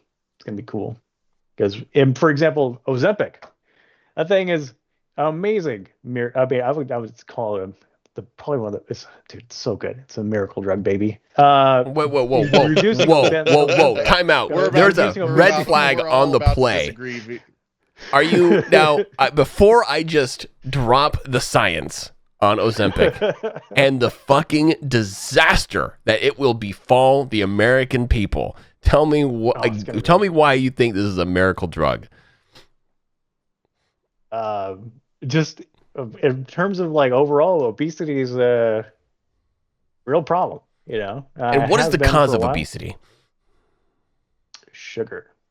And where are people getting their sugar from? The middle aisles of every grocery store, every food desert, every convenience store. So it is ubiquitous across everything we eat and drink. There's hardly a thing made in this country, probably even on Earth. Well, actually, that's not true. Maybe at least in this country that I can tell, that does not have sugar in it. That is not like primarily made with sugar or some form of, and that's actually kind of, I'll bring it up later, but like government subsidized thing, like corn, and basically sugar derived from corn, because I hate corporate welfare so much. And tying back to this health thing, a large chunk of it is like, well, if we're not actively engaging with getting sugar reduced in our diet, then this is like a thing that kind of circumvents that problem temporarily. But I would be like, dude, we can eat whatever we want as long as we have Ozempic, right? Like that's not. But I will say, as far as like, I forgot what number I was looking at, but it was like something like obesity rates for, if it was childhood or largely, but it was like obesity rates have gone down for the first time in decades, I believe, right? And so, and it's like, oh, well, it's like around the kind of the same time that like Ozempic has made its rounds around the country. So I'm like, well, this will help us not fall off the cliff. But largely, so to tie back to why I brought up Ozempic to begin with, congressional hearing regarding, I think it was featuring Bernie Sanders, where it's talking about the price of Ozempic in America is like $300 or something, roughly like that. And then what they pay for in Europe is like way less than that. I think I don't think I don't remember if it was like $5 to make, but I think Bernie Sanders said specifically that it cost $5 to make, and then they pay like maybe like 10 or 15 or something, per dose. Whereas in America, they're charged like 300. And I think that just goes back to like, if we don't negotiate these prices on these drugs, we'll stay in a position where, these medications are too expensive for the average person to afford. So let's just paint this picture for you. Sure. Just how disastrous, nefarious, and evil the end of the train of the obesity problem in America is, and it ends with Ozempic, right? So let's go all the way to the top. Kamala Harris, over the last 10 years, she has received about $4 million from Big Pharma. Okay, so it's safe to say that she is incentivized to regulate and bring out policies and unburden the people that are giving her millions and millions of dollars. The FDA, right now, if you go and look at what they have to say about like childhood obesity, right, they definitely recognize that it's a problem, but at the same time recommend that for toddlers, that 2% or something like 10% rather, 10% of their diet should come from added sugars, in direct contradiction to the problem at hand. Okay. Yeah. So, as a result, now just from the 60s to now, we've seen, as you were talking about earlier, the complete corruption of the American food system. Right? If you go look at a bag of cereal sold in the United States and you look at that exact same bag sold in Canada, the ingredients list is not even comparable. Canada, flour, sugar, wheat, these things. The United States, a whole bunch of things you won't even know what they are. They exist on that ingredient list. Not healthy things that cause all sorts of bad stuff, like, diabetes, cancer, all this great stuff. The FDA has allowed the food industry to basically sell and market whatever the fuck they want to the American people. And as a result, the healthy average American of the 60s, the average American kid in high school could do a 6-7 minute mile, right? Now they're not running at all. They're too fat. They would never make it around the track. Okay. They can't do a quarter mile. They would destroy their knees immediately, right? Immediately. And so now here's the solution. Ozempic. So as opposed to solving the root cause of the problem, right, which is malnutrition, sponsored by the government, what we're going to do is the government is going to sponsor another drug that's going to cost the American people $3 trillion a year, and it's going to be paid for by the government because it's going to be subsidized. It's going to go through Medicare. Now, corporate welfare. Where is that money going? It's not going back to the United States. It's not going to an American pharmacology, department or company. It's going overseas. It's going to Denmark, where this drug is manufactured. Right. By the way, I'm still a little bit on the fence about, because like we can't import drugs from outside of the country into the United States for sale. So how is the FDA doing this? Because pharmaceutical companies is like, no, you cannot do that. Even with therapeutics during COVID, with remdesivir and things like that, it had to go through Pfizer. So I'm trying to figure out which a majority of pharmaceutical company. It was made in Puerto Rico for a bit, and then they stopped doing that. So So let me continue painting this horrible nightmare picture. So we continue allowing the FDA to run amok, completely unchecked. It's not doing its job. It's in bed with the very industries it's supposed to be regulating. I don't think any of us here would try to debate that. Well, maybe you might. I don't know. I'll ask you in a second. No, actually, I'm opposed to corporate welfare. What else? Another mega crisis that's going on in this country, from the young to the old, is depression and all sorts of mental illness. Okay. Mm-hmm. And one of the things that scientists have learned over the last few decades is that your gut, right, is your second brain. There's your gut controls and regulates your emotions. It helps you think. It's a mess of neural network of neurons, right, that help regulate your entire body. crucial, again, to mental health is gut health. It's synonymous. One goes with the other, right? So on top of the food that we're eating, which is destroying your microbiome, completely eradicating it, which is leading to these sorts of, mental issues that people are having today, the rise of, again, depression, the rise of autism, and all these things. Now, what we're going to do is we're going to give you Ozempic. Ozempic, by and large, paralyzes the system. It paralyzes it.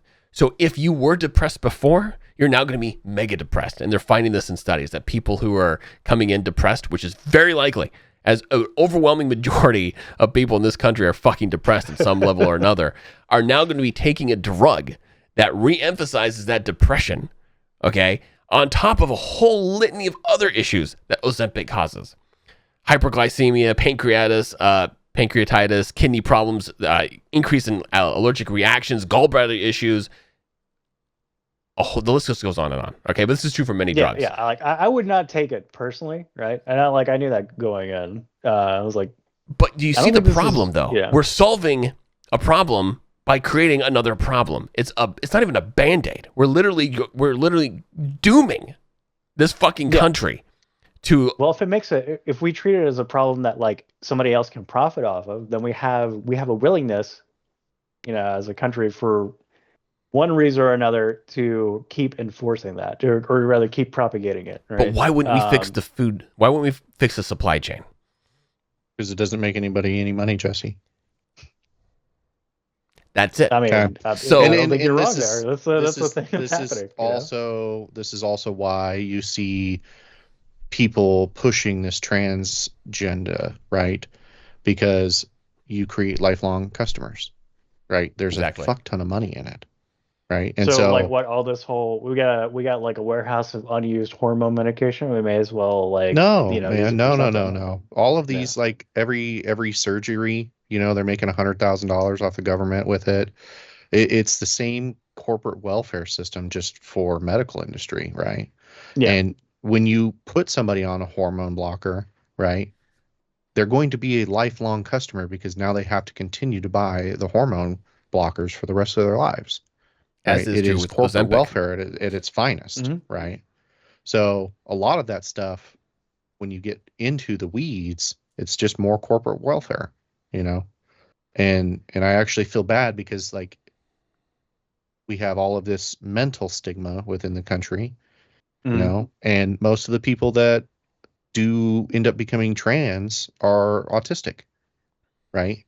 Yeah, there's a strong link there from what I understand. Yeah. And so like we have an incredibly poor food chain supply in our country, right? And it is causing a litany of problems within our country, from mental health, obesity, depression, whatever, military rates dropping.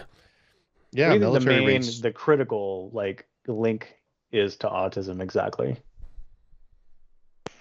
So there's been everything from like diet soda while you're pregnant, with aspartame, or is it like Diet Coke or whatever? Yeah. Okay. Diet sodas with the aspartame, any of those artificial sweeteners, So like stevia leaf and all that other stuff. Okay. So it's mostly food-based issues that we're looking at, right? It could be vaccines, it could be food-based. Like there's a lot of studies that need to go into it. It's 100% a problem as well. But it's outside the realm of this conversation. But that's the progenitor of all this stuff is that, or rather, the essential thesis. We have poison in our food supply. The poison in our food supply is basically having a greater impact on our, or has a majority, is responsible for the majority of issues regarding health that we see in this country. And there's only one presidential ticket right now that's willing to address that, and that's Trump's, because he brought RFK on board specifically to address this problem within our country. They had a conversation. They said, look, everybody's trying to kill us. Might as well freaking team up. You tackle healthcare. I'll tackle the economy. They're getting Musk in there to tackle government efficiency. What is RFK's like? You should watch his speech. You should watch some of his material. It's actually really awesome. Okay. His speech where he conceded the presidential race. I mean, I cried literally manly tear, one manly tear down my Just a face. solid.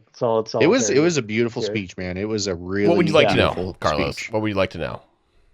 Yeah. Okay. So he's going to be ahead of this. What FDA, or is it? Is it just He's going to FDA? oversee like the FBI, the CIA, the FDA.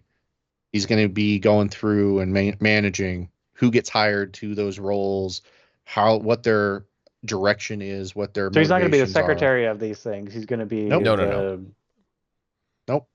He's going He's to going have to a go position in in the there and cabinet he's where going to he's be going to like, oversee them. he's going to vet everyone that's going to be hired in the command of those administrations, and then they're going to go through and they're going to kick out all the people that are doing bad things. Okay. And they're going to bring it into a new direction for our country. So in terms of like the FDA, what do you or is it like just primarily a food problem, or is it a drug problem that is the So lion's share of it? if you have a bad food supply, you have a rich pharmaceutical supply. Okay. Mm-hmm. Because it's creating a feedback loop, right? Yeah. And that feedback loop is making people a fuck ton of money because you have lifelong customers, right? Anything from cancer to mental health to whatever, obesity, okay, heart problems. Now you got surgeries. The sicker you are, the more the big medical industry makes. Like cancer alone. It's another tax. It's another tax. Yeah. Yep. You have to pay money to stay alive. Okay. Yep. And so this feedback loop makes a lot of people a lot of money, so they don't want to interrupt it. And then the people at the FDA get kickbacks, okay, on medical stuff, royalties, okay. The very So people they're hired to oversee incentives they're now accepting money from. It's a problem. It's a and direct conflict of You interest. can research all of this. I'm not blowing smoke up your ass. No. Well, yeah. I mean, I largely agree with you guys on this particular problem. It's really bad. A industry that self-regulates itself is always prone to problems, and 100%. is Boeing. Yeah, everything. Literally Boeing. Boeing. Their inspectors are. It is a self-regulated thing. They approve and it does not work out for them. At Boar's Head factory, getting plant. Sorry, I keep calling it factory. I think it was. I remember it was Virginia, West Virginia, like listeria outbreak. I mean, because they're self-regulating more or less as well. So it's like you can look at a lot of communities and stuff like that in California where they've got commissioners and sheriffs making $400,000 in small towns because they're able to set their own wages, their own salaries. Yeah. So there's a lot of corruption that goes into stuff like that where they're self-regulating and they don't have a third party, primarily like a civilian force that, and in the science industry, like medical care, there are only 30% of medical studies that can be replicated, right?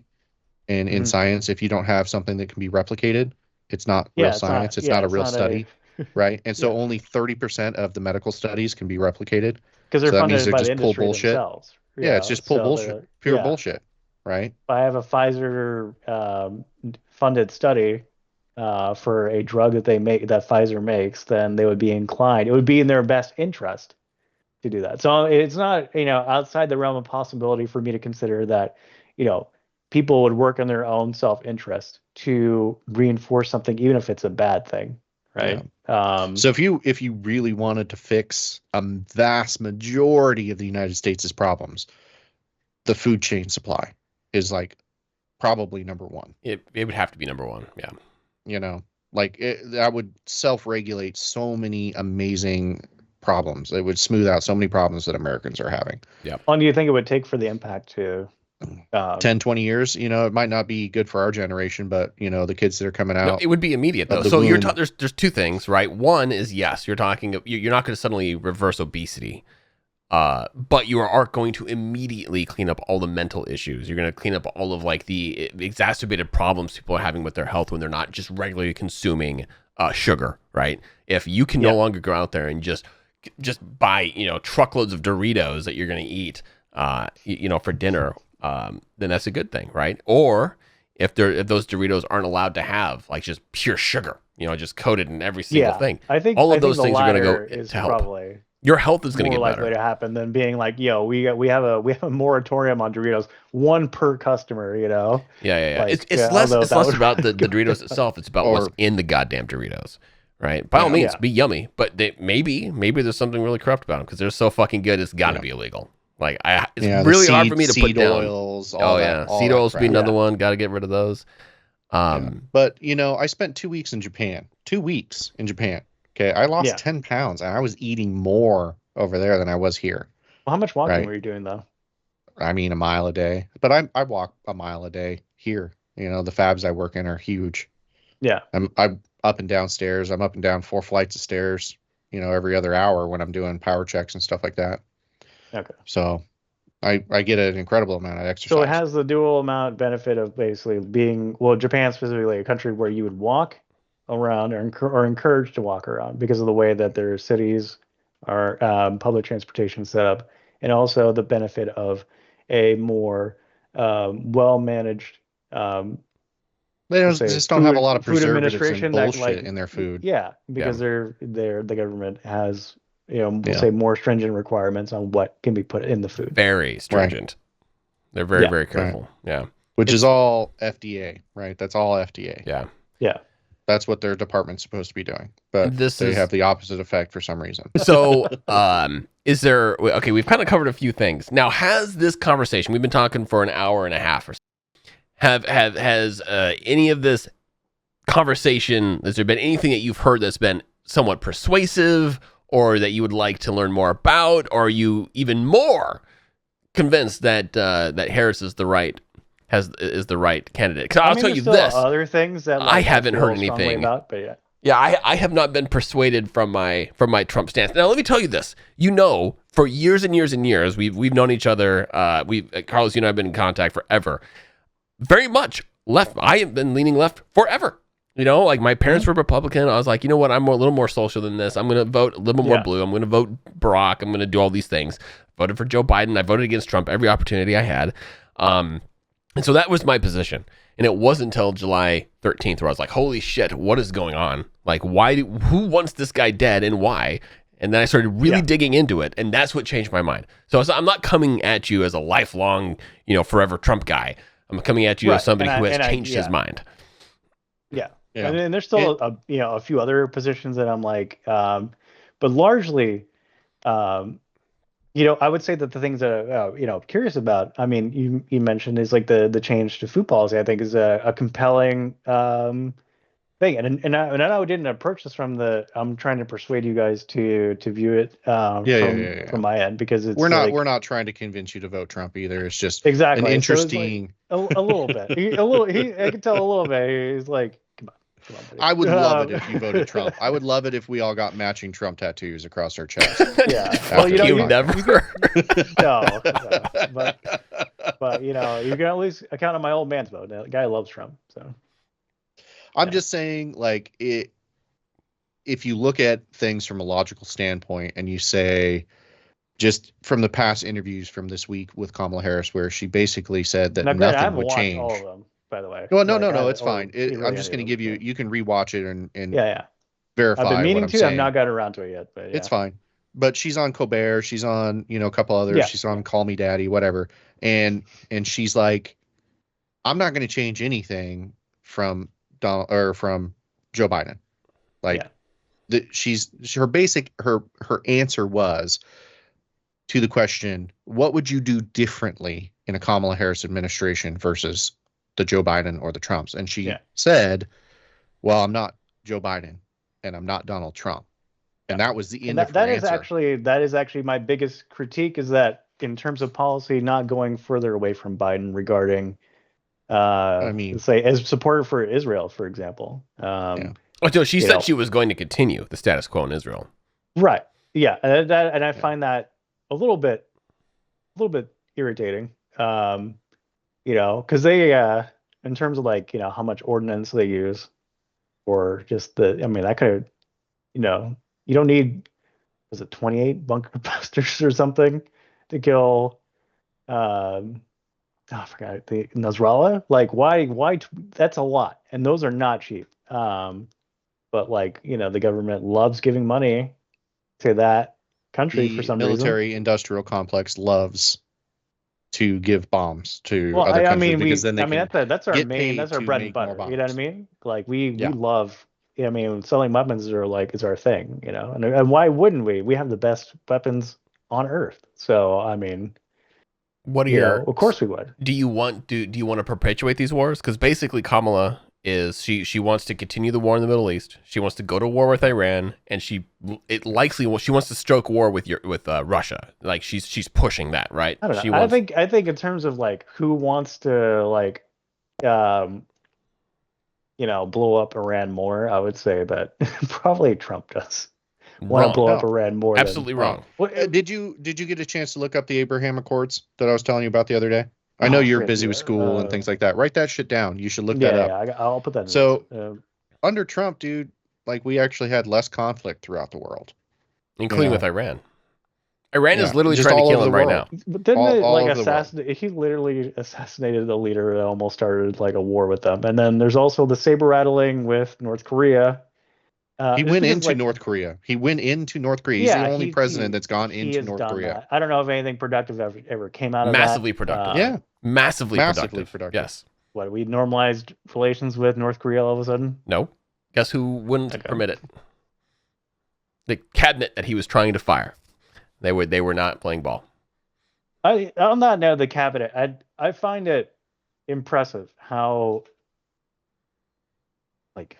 many people he were just removed from the positions that he Right. put them into. So okay, so Trump is one of those people that actually fired incompetent people, right? So he hired.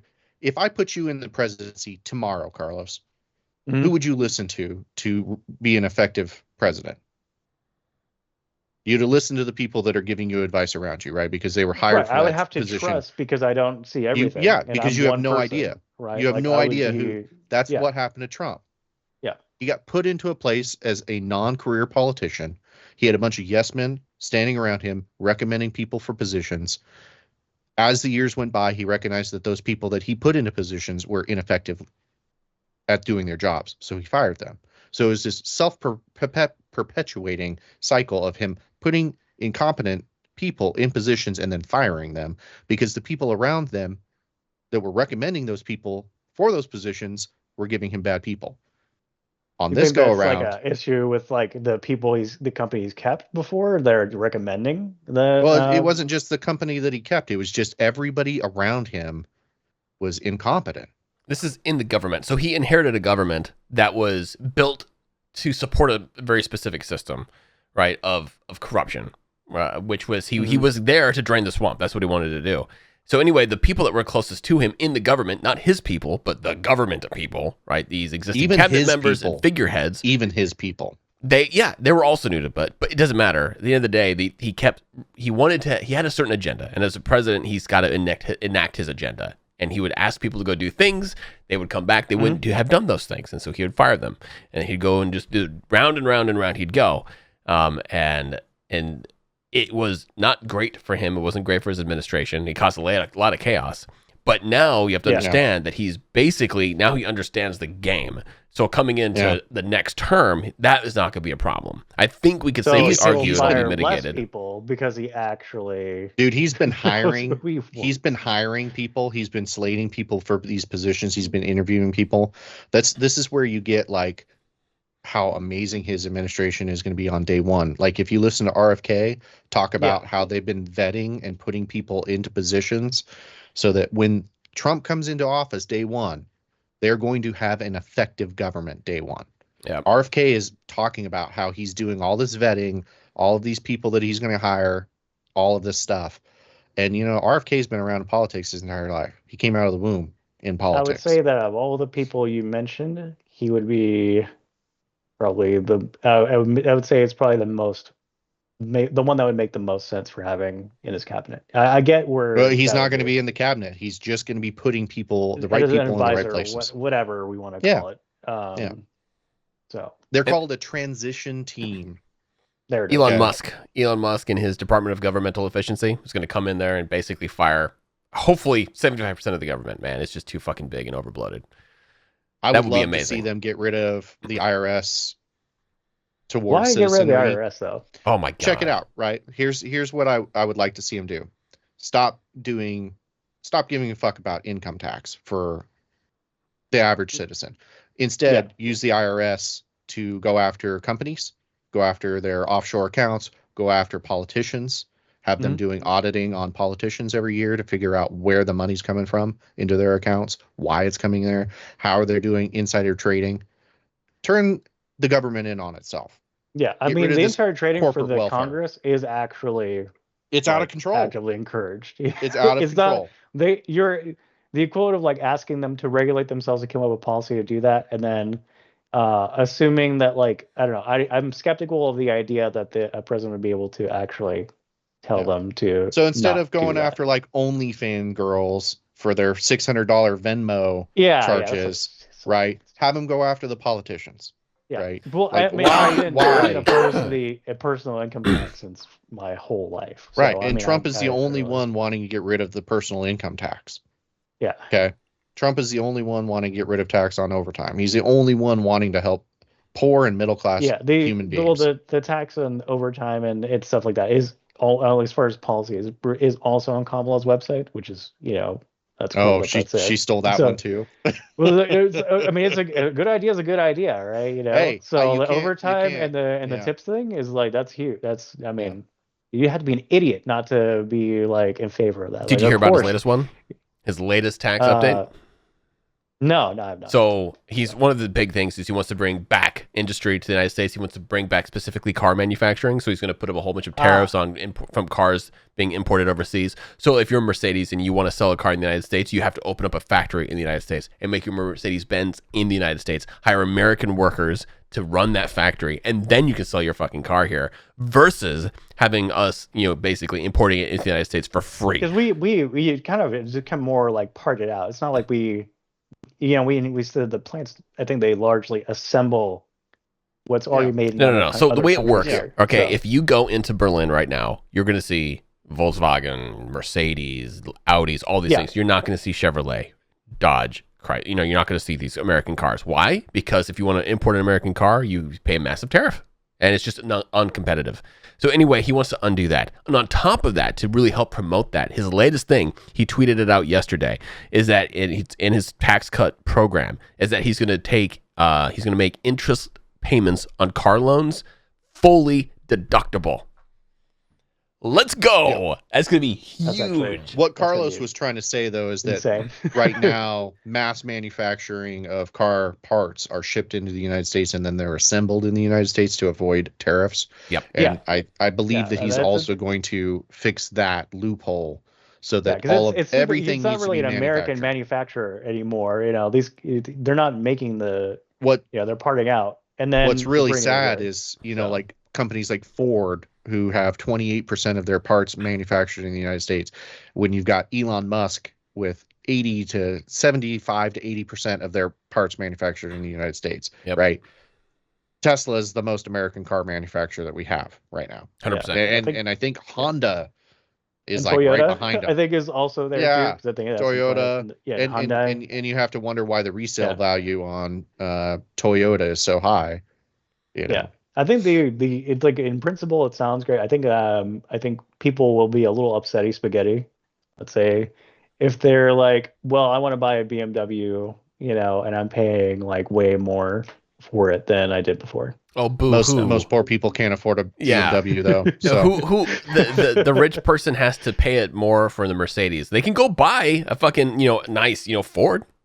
Yeah, that'd be cheaper. Now it's good. Basically, now it's going to force people to make the decision to buy American, support the fucking country, or pay a tariff tax and support Germany, which is perfectly fine. The Germans do it to us. The French do it to us. The Japanese, the Koreans, the Chinese, they all do it to us.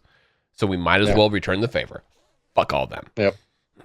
It's not it's not unreasonable. I just as long as we're clear about what that will look like. I wish more things were made in the United States. Truly, it would make wages a lot better, and it would get rid of your social economic issues that poor people are turning to crime because better jobs would be available to them. Yeah, and Trump is the only one that's fixing this problem. He's fixing all of these problems, right? Kamala he does might not be want any contentious, tariffs. and you might not like the way None. that he talks, but he's No. actually trying to fix America. I think it's like an overall. Well, I think we're is talking about like the overall cost to the American consumer regarding tariffing every country on Earth. That might not be a good idea. If that problem existed where the tariffs were a gigantic problem, the Biden-Harris administration Right. should have But gotten that, rid but of that, them yeah, instead and of keeping them. yeah, and Right? as They far kept as they Trump's kept, I know tariffs. they kept them, and I think there's a specific reason regarding why. I don't think you can just take Because back. it You can't do worked. take backsies on a tariff. You absolutely Yeah, can. you Are you can. kidding me? He's president of the United States. Trump signed it into law. They Yeah. kept Right? it. It didn't go through Congress. It was an executive order. Don't overthink it, bro. They kept it because it works. Like, if you really boil down into the policies and you boil it down into what actually is hurting American people right now, Trump is the only one that's actually trying to fix that stuff. And you can be like, oh, he's just promising things.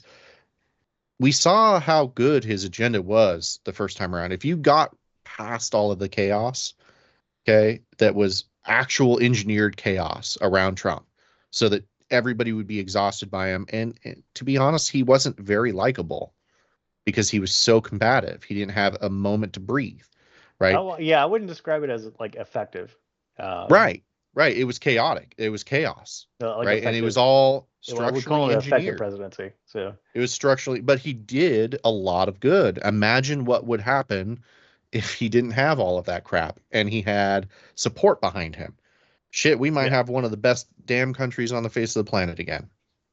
I mean, we wouldn't be a failed state. To talk about the manufactured chaos, so not only did you have the entire Democratic Party lobbying against him, right? You had sects within the Republican Party, same deal, fighting against him. You had all legacy media going against him and all social media going against him.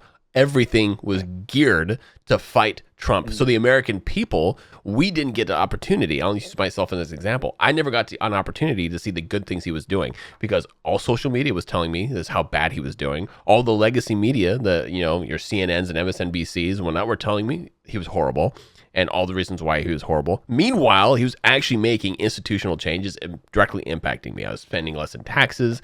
I had better healthcare. I had all the things that I would need as a citizen were incrementally getting better under Trump. Less war, less Americans dying, less foreigners dying as a result of our American imperialism. I would say the thesis or the theme of that is largely like less Americans dying overall. Although, so I mean, I don't think we have any. We're not doing like direct military action. I don't think we've done direct military action in a while. And no, we still do. We still do. We have troops in the Middle East. It's drones. Like, to Carlos's credit, it's drone strikes. It's like not boots on the ground kind of shit. We have boots on the ground though. Remotely. Like don't be confused. They're still out there in Syria right now doing shit. Like and there's a whole I don't know, some regiment commander who was very confused after Kamala told the American people that that her administration has nobody fighting any wars. He was like, what about us in the command tent in the middle of the desert? It's like, oh, it was kind of a burn. I mean, are they consultants or are they actually like doing the fighting? And we're talking about like Syria because Syria is like that's a whole thing. There are what is happening is there are military operations, there are boots on the ground throughout the world. Conflict is spreading under Kamala and Joe Biden's leadership, right? Yes. It is. I mean, we've got Ukraine, Israel, Iran. I mean, Ukraine. Iraq, they already Israel. were doing that, like in Obama, and Obama's response to it was not to. But do you know who it didn't happen under? It didn't happen under Trump. They still had Donetsk and Luhansk literally still having Crimea. Shenanigans happening there. They didn't just stop Ukraine. They just merely had like a slow roll battle. No new property was taken from Ukraine by Russia under Trump. It might have still been there simmering for 4 years, but Putin put a pin in it. He was like, I'm going to put a pin in this right now. We have to look at what actually happened, Carlos. What actually happened under Trump versus what happened under Obama, which he lost Crimea, okay, under his leadership. Crimea under Obama, yes, they did. And then under Biden, Ukraine, okay, not under Trump. Trump was the only Republican piece in this over the last 20 years, and under Trump, people didn't do shit because they're like, well, for one, he was talking to him, and he was actually coming up with muscle. He would show up and be like, "Don't fucking invade Ukraine. Knock it the fuck off." Yeah. He'd go to Netanyahu and be They're like, already- "You're not they're- fucking how can invading." they invade a thing that's already invaded? It doesn't make any sense. I don't know. I don't understand. The framing of that to me is I don't know. I find it they were already fighting Russia the whole time. I don't They understand where weren't. this like. Yes, they were. What do you think? Well, the Russian position was that they were fighting what, like the rebels of Donetsk and Luhansk? Come on, man. There wasn't They were fighting an the Russian army. actual- There You're wasn't saying an the same? active invasion of Ukraine though until You're telling me that they didn't move on Kyiv until 2022. yeah. You know, you Yes. could say that. Like that makes That's what he's saying. That's what I'm saying. That's like to what say he's that saying. they weren't fighting already. Like that wasn't a thing that was already going on. It's a They little, weren't shooting bullets at each other. They might be they were snarky and fighting. mortaring the shit out of each other to begin with, like the whole time. Not to the extent, not nearly to the extent now. You cannot compare the domestic problems or the foreign problems between Ukraine and Russia in 2020 to today. It's completely different. It's it's kind of like what India and Pakistan. It's that whole relationship. It's this fragile thing that occasionally there's a mortar that's lobbed or a bullet that's shot. Yes, that 100% exists. But to call it all out war, country, no. Yeah. Well, it's not it's a special military operation. You know, I mean, what do you? Truth. You know, day 500 into the 3-day special military operation. Come on. Right, You know? right. Yeah, it's definitely not a war. You know? I mean, you can phrase it however you want with a lot of the different things, right? But you look at like what happens over in the Middle East, right? There's always some kind of conflict that's happening. But when you have an administration in the White House and that conflict simmers the fuck down pretty damn quickly, but it only pops up again. I don't know if it's because the Syria thing. I think that was still going pretty hard, well through even recently. So I don't know. But like it'll be something that because the Russians were supporting the Assad regime, you know, and they were actively fighting. You know, I mean, there's even. Oh God, what's the name of the guy? The guy that tried to do the coup and tried to drive up to Moscow, but then he had his plane blown you're up. talking about the general that came up, and he actually did drive up to Moscow, and Putin shit his pants. He thought better of it, and then mysteriously, or his plane got his plane 100% got shot down. Yep. After he survived the poisoning attempt, he got isekai. You know what I mean? Like that's the thing that happened. So I think the comment that was made was no new wars were created under Trump. Right. And that is a fact. What new wars are we?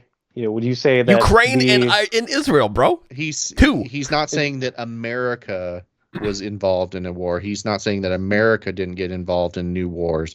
He's saying that no massive conflict was created. We call it police action. You know, in the was world taken by the United States. Yes, and that's not a thing that's happened. We have not been like, hey, we're going to, you know, launch a bunch of cruise missiles at a country and send troops. No, it's not just Trump American involvement. I'm saying no new wars, period, were created under Trump. There was no Ukraine, new wars. Russia. How is the Russia wanting to take over Ukraine a consequence of Biden? Exactly. Weak leadership, Carlos. If you look at somebody and you see him pissing their pants, you're like, yeah, you're not a threat to me. How? Like he's the president, or common Biden sense, common sense, Carlos. Like if you're in a bar, his willingness to back up Ukraine. So I don't understand why they wouldn't be like, we're, you know, doing this. Carlos, like what? Yeah. Carlos, hold on. I'll listen to you. If you're in a bar and you look at somebody and he's a frail old man, are you scared of him? No. No, you're not. I don't feel threatened by. Okay. Now, if you know that frail old man is also a pussy and isn't going to do anything to you because you've been paying money to his family to sit on his fucking hands for fucking 50 years, what do you think your reactions are going to be? Like, mob mentality. So are we that saying guy's on the take? I can do whatever the fuck I want. Would we say that Biden, or rather, the war in Ukraine is a product of how the Obama-Biden administration handled the annexation of Crimea? Is that what you're saying? I'm saying that Biden is a weak leader who is on the take. Okay. If he's willing to support Ukraine and give weapons to them, which he clearly demonstrated, right? He's expressed support for Ukraine.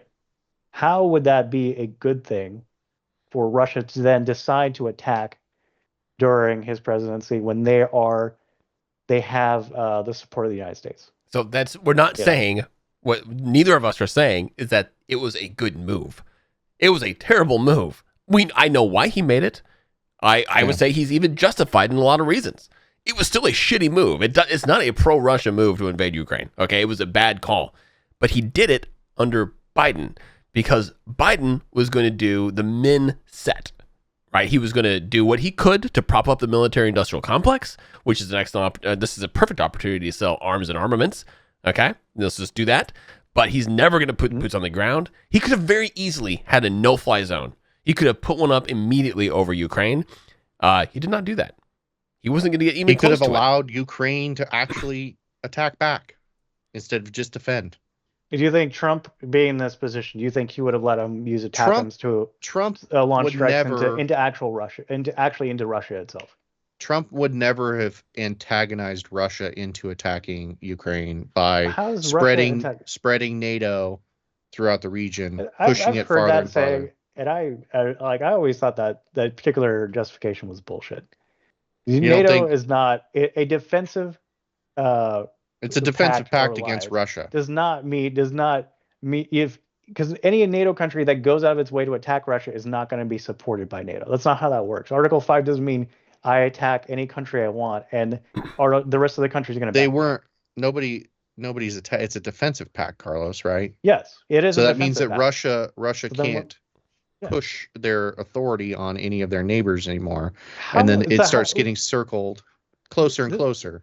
And this is the argument I hear from communists, all the time. The America bad communists is their position is that the encroachment of NATO caused them to feel threatened somehow into attacking their neighbors, and that's bullshit. It's a shitty excuse to do whatever you want to do. No. Chechnya. No. Think about it logically.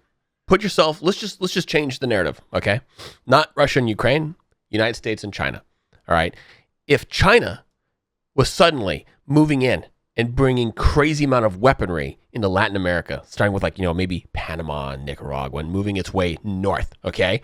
We as Americans would be like, well, what the fuck, right? We would immediately start trying to reverse the Chinese influence in that region, as we already have with other stuff. But we'd immediately try to stop that. But as Chinese influence starts to get its way closer and closer to the southern border, especially in Mexico, we'd freak out more and more and more. Like, oh my God, these weapons, these Chinese weapons, which are only there for defense, they're only anti-missiles that are just happen to be nuclearly armed.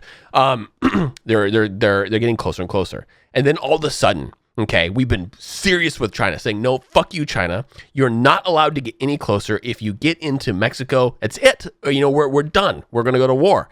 And then they start putting Patriot missile systems 15 miles away from San Diego and El Paso and stuff like that. We'd be like, oh yeah, fuck you, Mexico. We told you not to do this. We're gonna go in there and we're gonna kick China out for you. All right. And then especially if we see it in Canada, if Canada's like, oh no, the Chinese are here, they're really just helping us with our national national security. There's these Chinese, the Chinese communist patriot system, right? That's what's coming in. Don't worry about it. It just happens to be a few hundred miles away from Seattle and Chicago and Philadelphia. Don't worry about it. We'd be like, fuck that. The Americans would not stand. Would not. Even if it's just defensive, we would not stand for it. Putin is the same way. He's like, fuck you, Americans. You can't put your missiles right on my border. If you do, I'm going to go to war. And Biden was like, and he put all those systems right up, 15, 20 miles from Ukraine or from the Russian border. And he did his thing. We 100% provoked the war. Was it a rational choice? to invade This is not Ukraine. a rational choice. It's No. not really. It's not even a sensible one because we don't.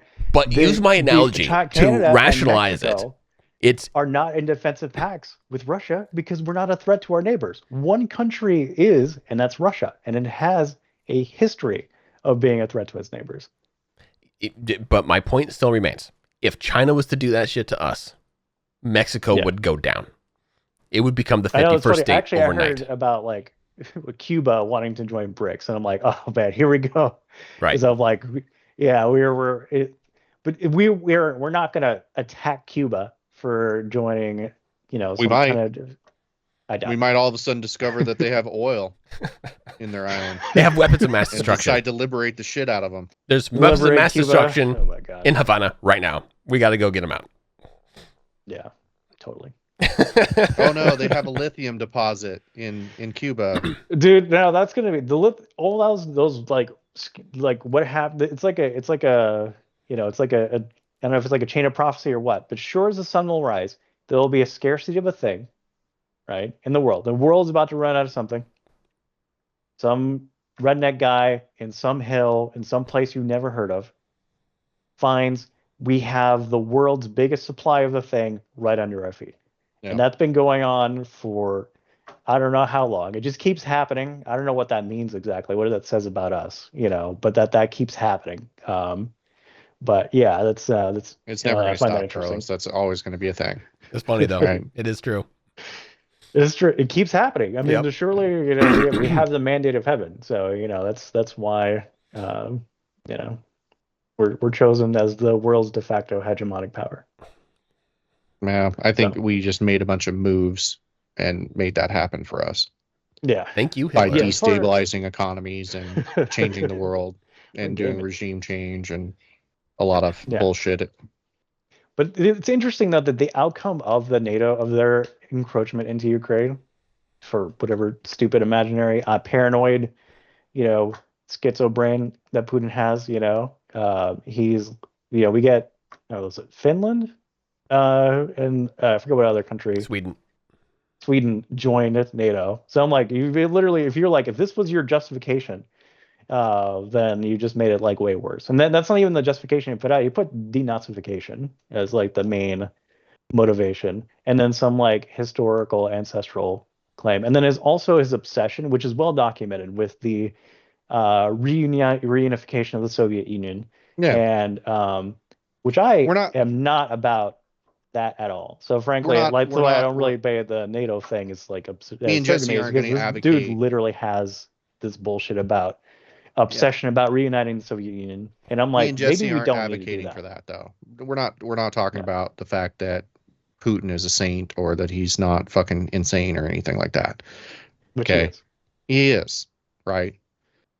But you also don't really want to antagonize the homeless dude down on fucking Broadway that's got his pants around his fucking ankles. I think that and you don't want to fucking invite that into your life. This is true of like North Korea as well. They're like their what's the term for it? It's like being rationally irrational, right? Like where it's just like your foreign policy is to act crazy so that people will, you know, be like, this guy's actually going to do it. He's going to fire the nukes. And then it turns out like you get concessions from whatever government you're going against or dealing with because of your like, we're going to go with the nuclear option no matter what.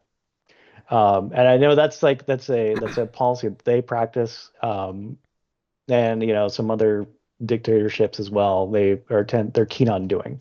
So that's whenever I hear that, especially from communists, literal communists, who don't view they view that the only imperialist nation in this world is America and not China and Russia. You know, I get a little like something. Little vein pops out of my skull. It's not logical, right? Because So to circle this back for us, like how does a Harris regime help you here? In terms of continuing support for Ukraine, it expressed as much.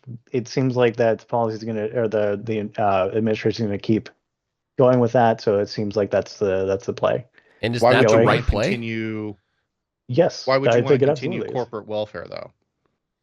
Are you talking about in terms of like propping up the defense industry, Yep. right? Yeah, that's corporate welfare, isn't it not? Yeah, it kind of Supporting is. the military-industrial complex, continuing to propagate conflict throughout I the would say world. that one of It's corporate those welfare. is in terms of like because it's so intertwined with our ability to project power that it almost it's basically like a tumor too big to remove. It It's just too big became, to fail. it literally is like we rely on that, especially I think since the establishment of DARPA, has been, and our pledge to never fall behind technologically ever again, has netted us into a situation. I think was it Eisenhower that was, complaining or basically warned about the military-industrial complex, uh, and professed that that would be a problem for us down the line. That was if it wasn't dealt with. Now it's come to roost that, we have weapons to sell, and that's like going to be the main export of America's death until I don't know when, and in order to stay ahead of everybody else. So let me ask So, you this then: is there a better solution for Ukraine? Otherwise, so basically, uh, so Kamala Harris is status quo, right? She wants to continue what we're doing right now, to whatever end that is, and I don't see an end in sight. Personally, it seems like it's just going to continue doing. Putin I think it was last week, just conscripted another 130,000 people into the army that are going to the front. Yeah. And so he's already done this a few times, right? So this is going to continue and continue. well, I mean, if the Russian state, if it's going to, because it will, I mean, I've seen some of the maps that he's, put out there. Lukashenko also has like, they have like, you want to get rid of Moldova and, combine. It's so transparently like a land grab that it's not even like they're not even really pretending. So I find that like it is out of all the things that would be sensible to keep them from doing that, and they can grind their people up into mush if they insist, right? If they want to keep doing that, I mean, that's on them. Um, but that you, letting countries take over other countries without consequences is not something that we in a modern world should do. So how does Harris end? Like, what does Harris do? Like, what is a thing like? What I've heard is that is status quo. She's going to continue to support Ukraine financially and with weapons Yes. and whatnot. To what end? Yes, they should. Right. To what end is that they give him an actual, or Putin comes up with an actual peace deal, and not some bullshit where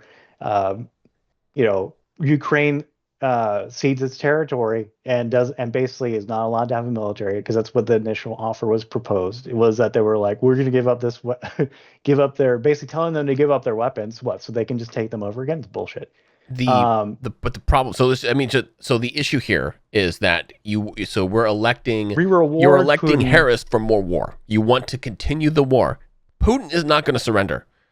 We appreciate that. He will not surrender. He will not stop. I want Ukrainians to have to be in a better position to negotiate when it comes to when you don't have enough. Whenever whenever they stop putting their people in the grinder, which they love doing for some reason. So whenever that stops, they'll be like, well, we don't have enough people to throw at this problem, so we do actually have to go to the negotiating table. I think Ukraine will be in a stronger position. They may not get Crimea back, but at least the rest of the borders, Donetsk and Luhansk will be, back to the sovereign Ukrainian territory. Here's, not to rain on your parade. Historically Yeah. speaking, the only time Russia stops, they have more than enough people. They will continue throwing people at the problem until one of two things happens. They are defeated and Moscow is sacked, or they claim their objective. So you go back to World War II, right? The Russians lost an insane, 4, 5, 6 million people They in lost the war. a lot of people. And they did not stop until they had Berlin, right? They literally threw people at that problem until they had Berlin. And thank God, then that's how they ended that war, and no more Russians died in that war. Or you go back even further, right? With like Genghis Khan and the Mongols and all these people, they would fight them and lose and lose and lose and lose and lose. Then Moscow's sacked, the regime is destroyed, and then the country has to spend the next 100 years rebuilding. Those are one of your two options. So appreciating that is Russian legacy, and that is what Putin is doing right now. Do you want to perpetuate the cycle, or do we want another option? Do we want what Biden is, what Trump is going to do is he's going to go in there and force the peace deal.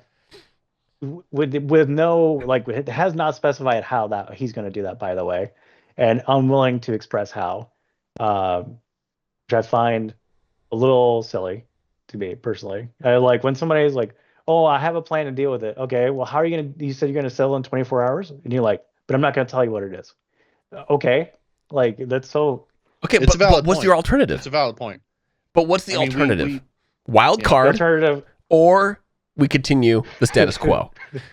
I mean, Kamala Harris definitely is not going to be doing anything differently than Joe Biden has been doing for the last 3.5 years, right?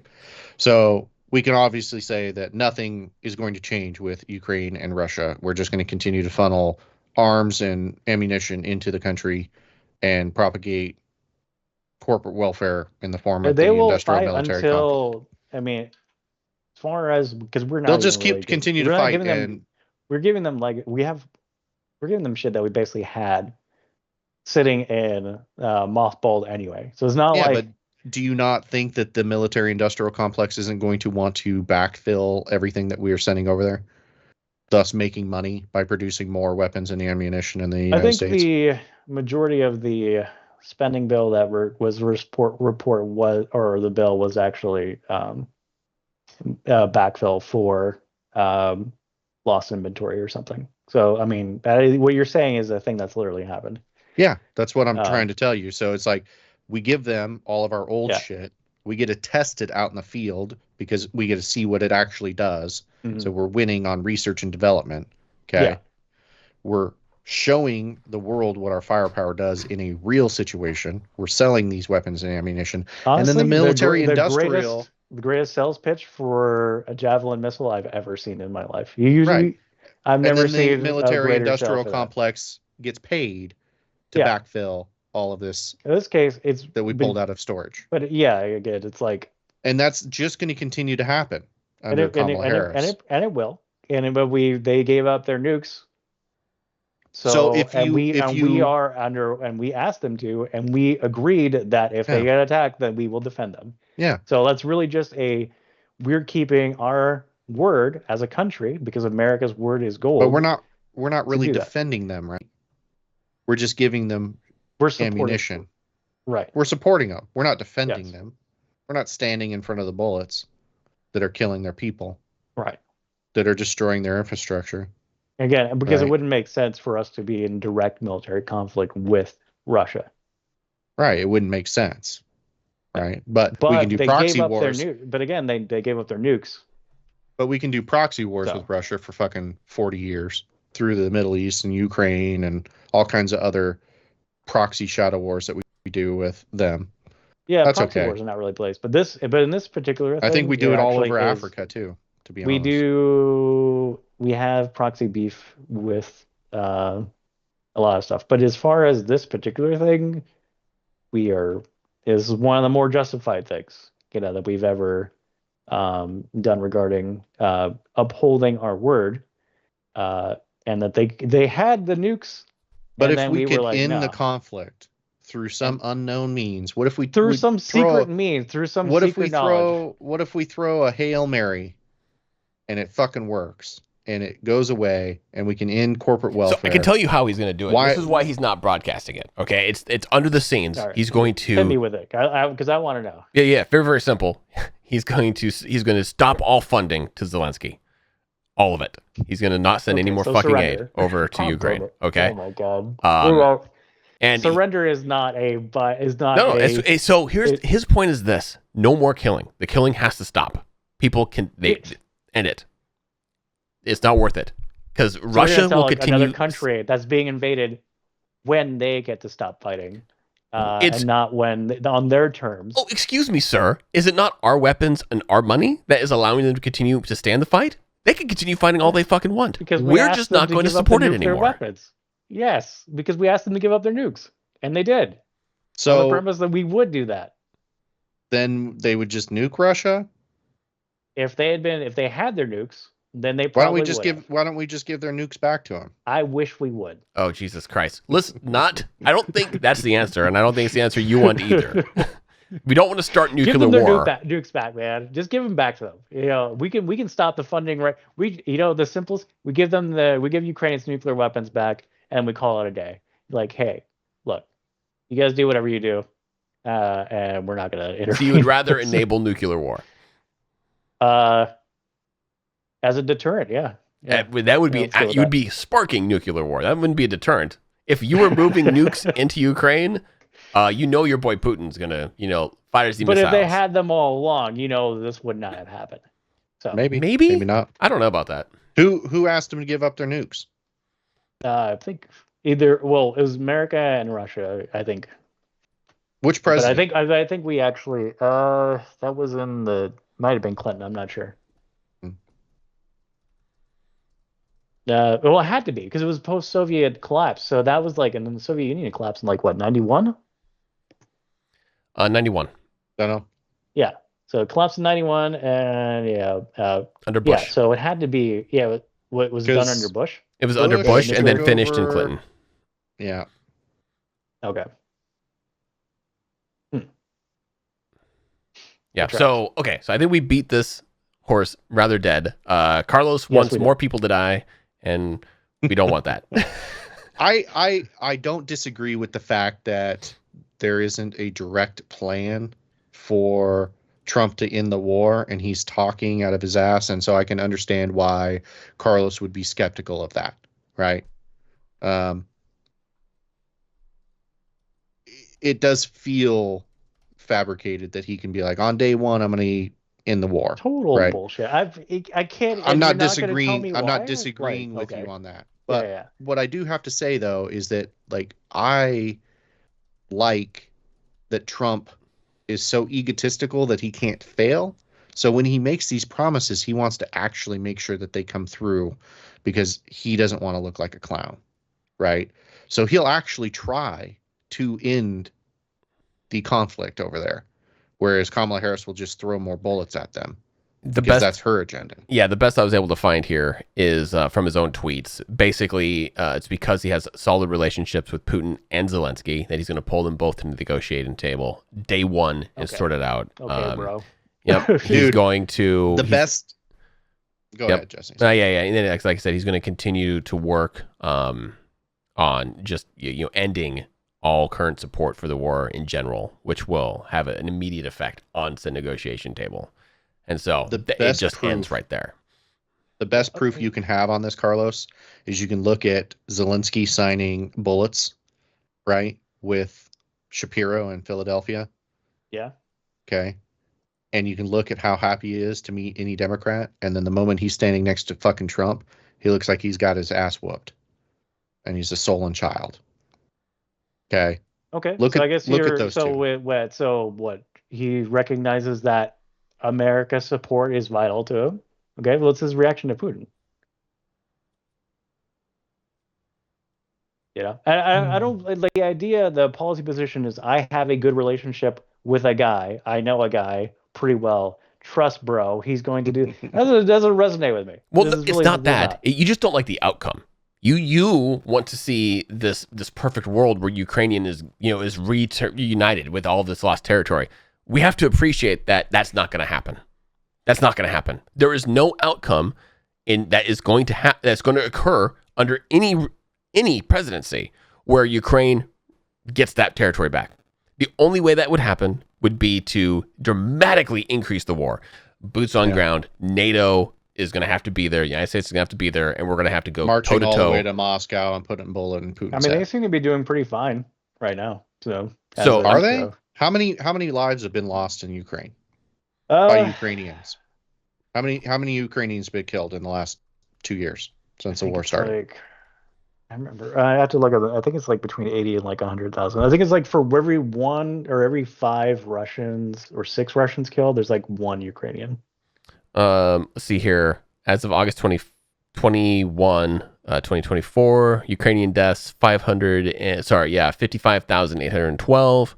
On the Russian side, It's like 500K probably. the estimation is between 462 to 728,000.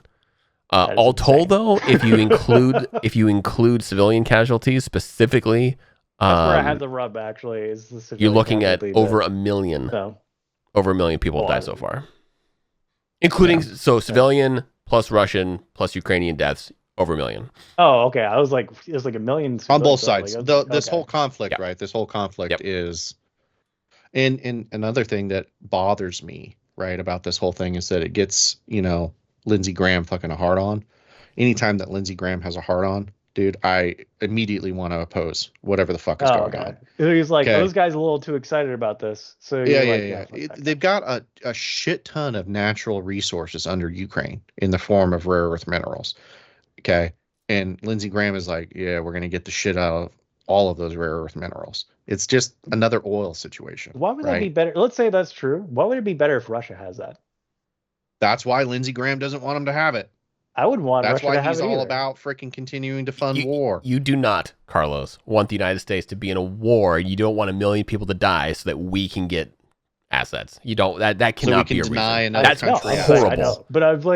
But why would we want, like, okay, from the premise of like supporting this, I'm like, oh, look, we get their shit or For something. Like, For and they're like, geopolitical well, why would, reasons, yeah. we don't want Russia to have more natural resources because they're going to start up BRICS and they're going to back their currency I would with say natural attack resources. their neighbors with the resources they get from Ukraine. It's probably the more likely outcome. So I'm not saying that stopping Putin in his tracks is a bad thing, but if Trump can do it without a million people dying, wouldn't it be worth the risk? Because, like, he's talking theoretically- about unconditional. He's probably, as Jesse said, and actually, that's the outcome. That's the most likely. It's going to be unconditional surrender because we cut off support, and that is not a good outcome for Ukraine. Why not? And because it means that whatever it basically is a puppet state of Russia at that No, point, I and mean, then not also whatever really. that entails. No, we're not suggesting that. We're just saying Russia won. They started a war and they Yeah. won it, and now they get this territory, and that's that. And how is and so that in that point we're just like, oh, we're okay, so we condone invading our neighbors by superpowers, and that's perfectly acceptable and fine. We can just cede all territory because somebody had some big PP guns and decided to just use them, and so because of that, we are encouraging and enabling other countries to do the same. I don't think that's a good idea. I agree with you, but that's that shitty hand we're dealt. The only other option would be to bump up this war and to get boots on the ground and to go fucking crazy. And at that point, we're inviting nuclear warfare. And it's I think it's we're horrible. I don't think we're that- already towing the line on nuclear warfare. Yeah. Yeah. That's I don't like it. You and I are actually in violent agreement. This is such a shitty situation. I want Russia It's a to shitty lose. situation. I want Russia to lose as much as possible. But do I want Ukrainians to suffer another million losses? And do I want, or so not a million, this is, a few 100,000 losses. And do I want to continue supporting our military industrial complex? The answer is in face of giving Russia more territory. It's just shitty. It's a shit sandwich. Which side of the sandwich do you want to eat from? Where do you start? You start with the side with the olive or not? That's where Straight it into comes the down to. center. Straight into the center. It's bad, dude. It's bad. And so the reason why I would rather see Trump here is because he ends it, and then we'll see. Then let's just redeal the hand. You're and like, see let's where- pull out the bandit. So basically, your position is like, let's just I already see the writing on the wall. There, we can take the L, and Yep. just rip that bandit off. Is Yep. what you're pausing. Yeah. Okay. Or I don't agree with you on that, but or again, unless Yeah. you want to go, we could amplify the war. I haven't thought that through, but that's the only other way. Yeah. And I don't. that irrational. We could be rationally pretty irrational positive. actors and I'm just pretty do the same positive. saber rattling that they're doing back. So Yeah, I'm pretty Yeah. positive that if America wanted to, we could put a bullet in Putin's head. probably. Well, actually, I don't know Yeah. about that. I take it back. I bet you we could. We've I tried. Bet you we could get Have close you enough. read The Legacy of Ashes? Mm. We have tried and We tried did. and tried. There was Okay, there's a Didn't really Israel interesting attack- story. Yeah, go ahead. Yeah, there's a really interesting story about the KGB and the CIA. So if you go back to the height of the Cold War, all right, there was one particular occasion where the powers that be, whoever was in charge at this particular moment, were threatening nuclear war. And it was getting really, really scary, right? This was back when schools were doing all their drills, their nuclear drills and things like that. And the administrations were, I should say, our intelligence agencies, like the CIA, were getting really worried that the executive branch was going to do something silly and actually spark a nuclear war. Well, it just so happened that the CIA knew they were just completely infested with KGB agents, right? There were moles fucking everywhere, double agents, you name it.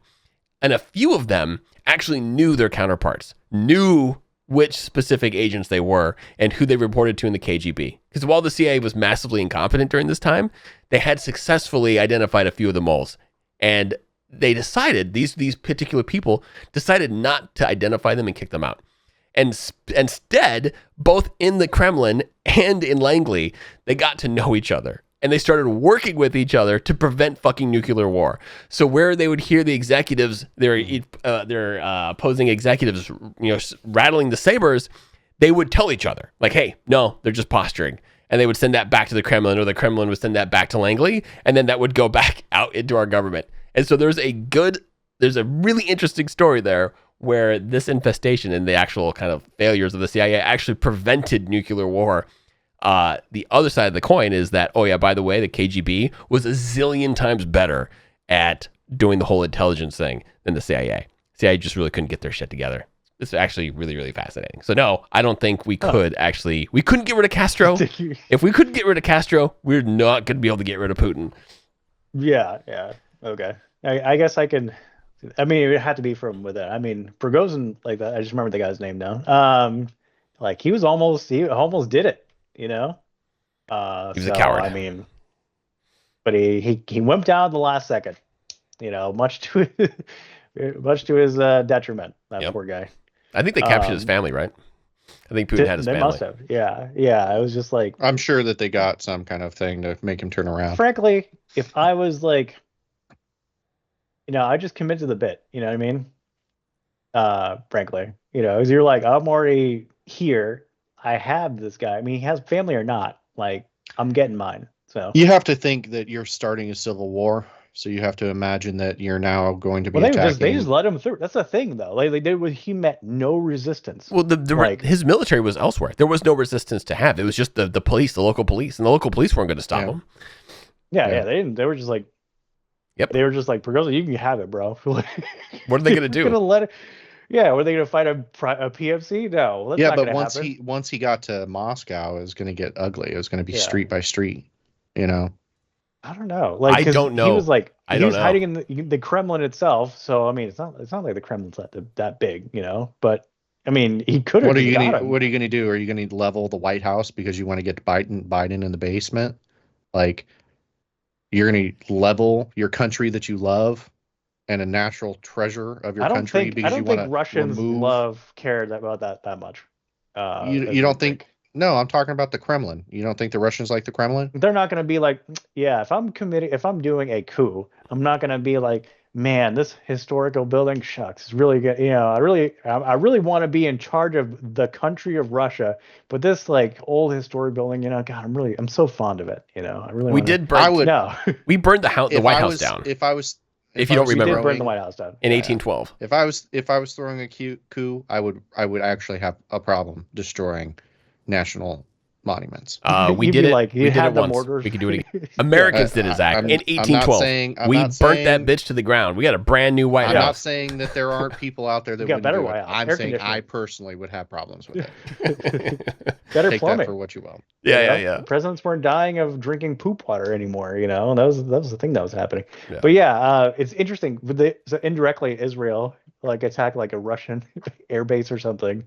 And I'm like, via like where proxies fighting, somehow fighting all this stuff. I'm like, yeah, it's like that's come up too, So I'm like, oh, like how does I don't know, man.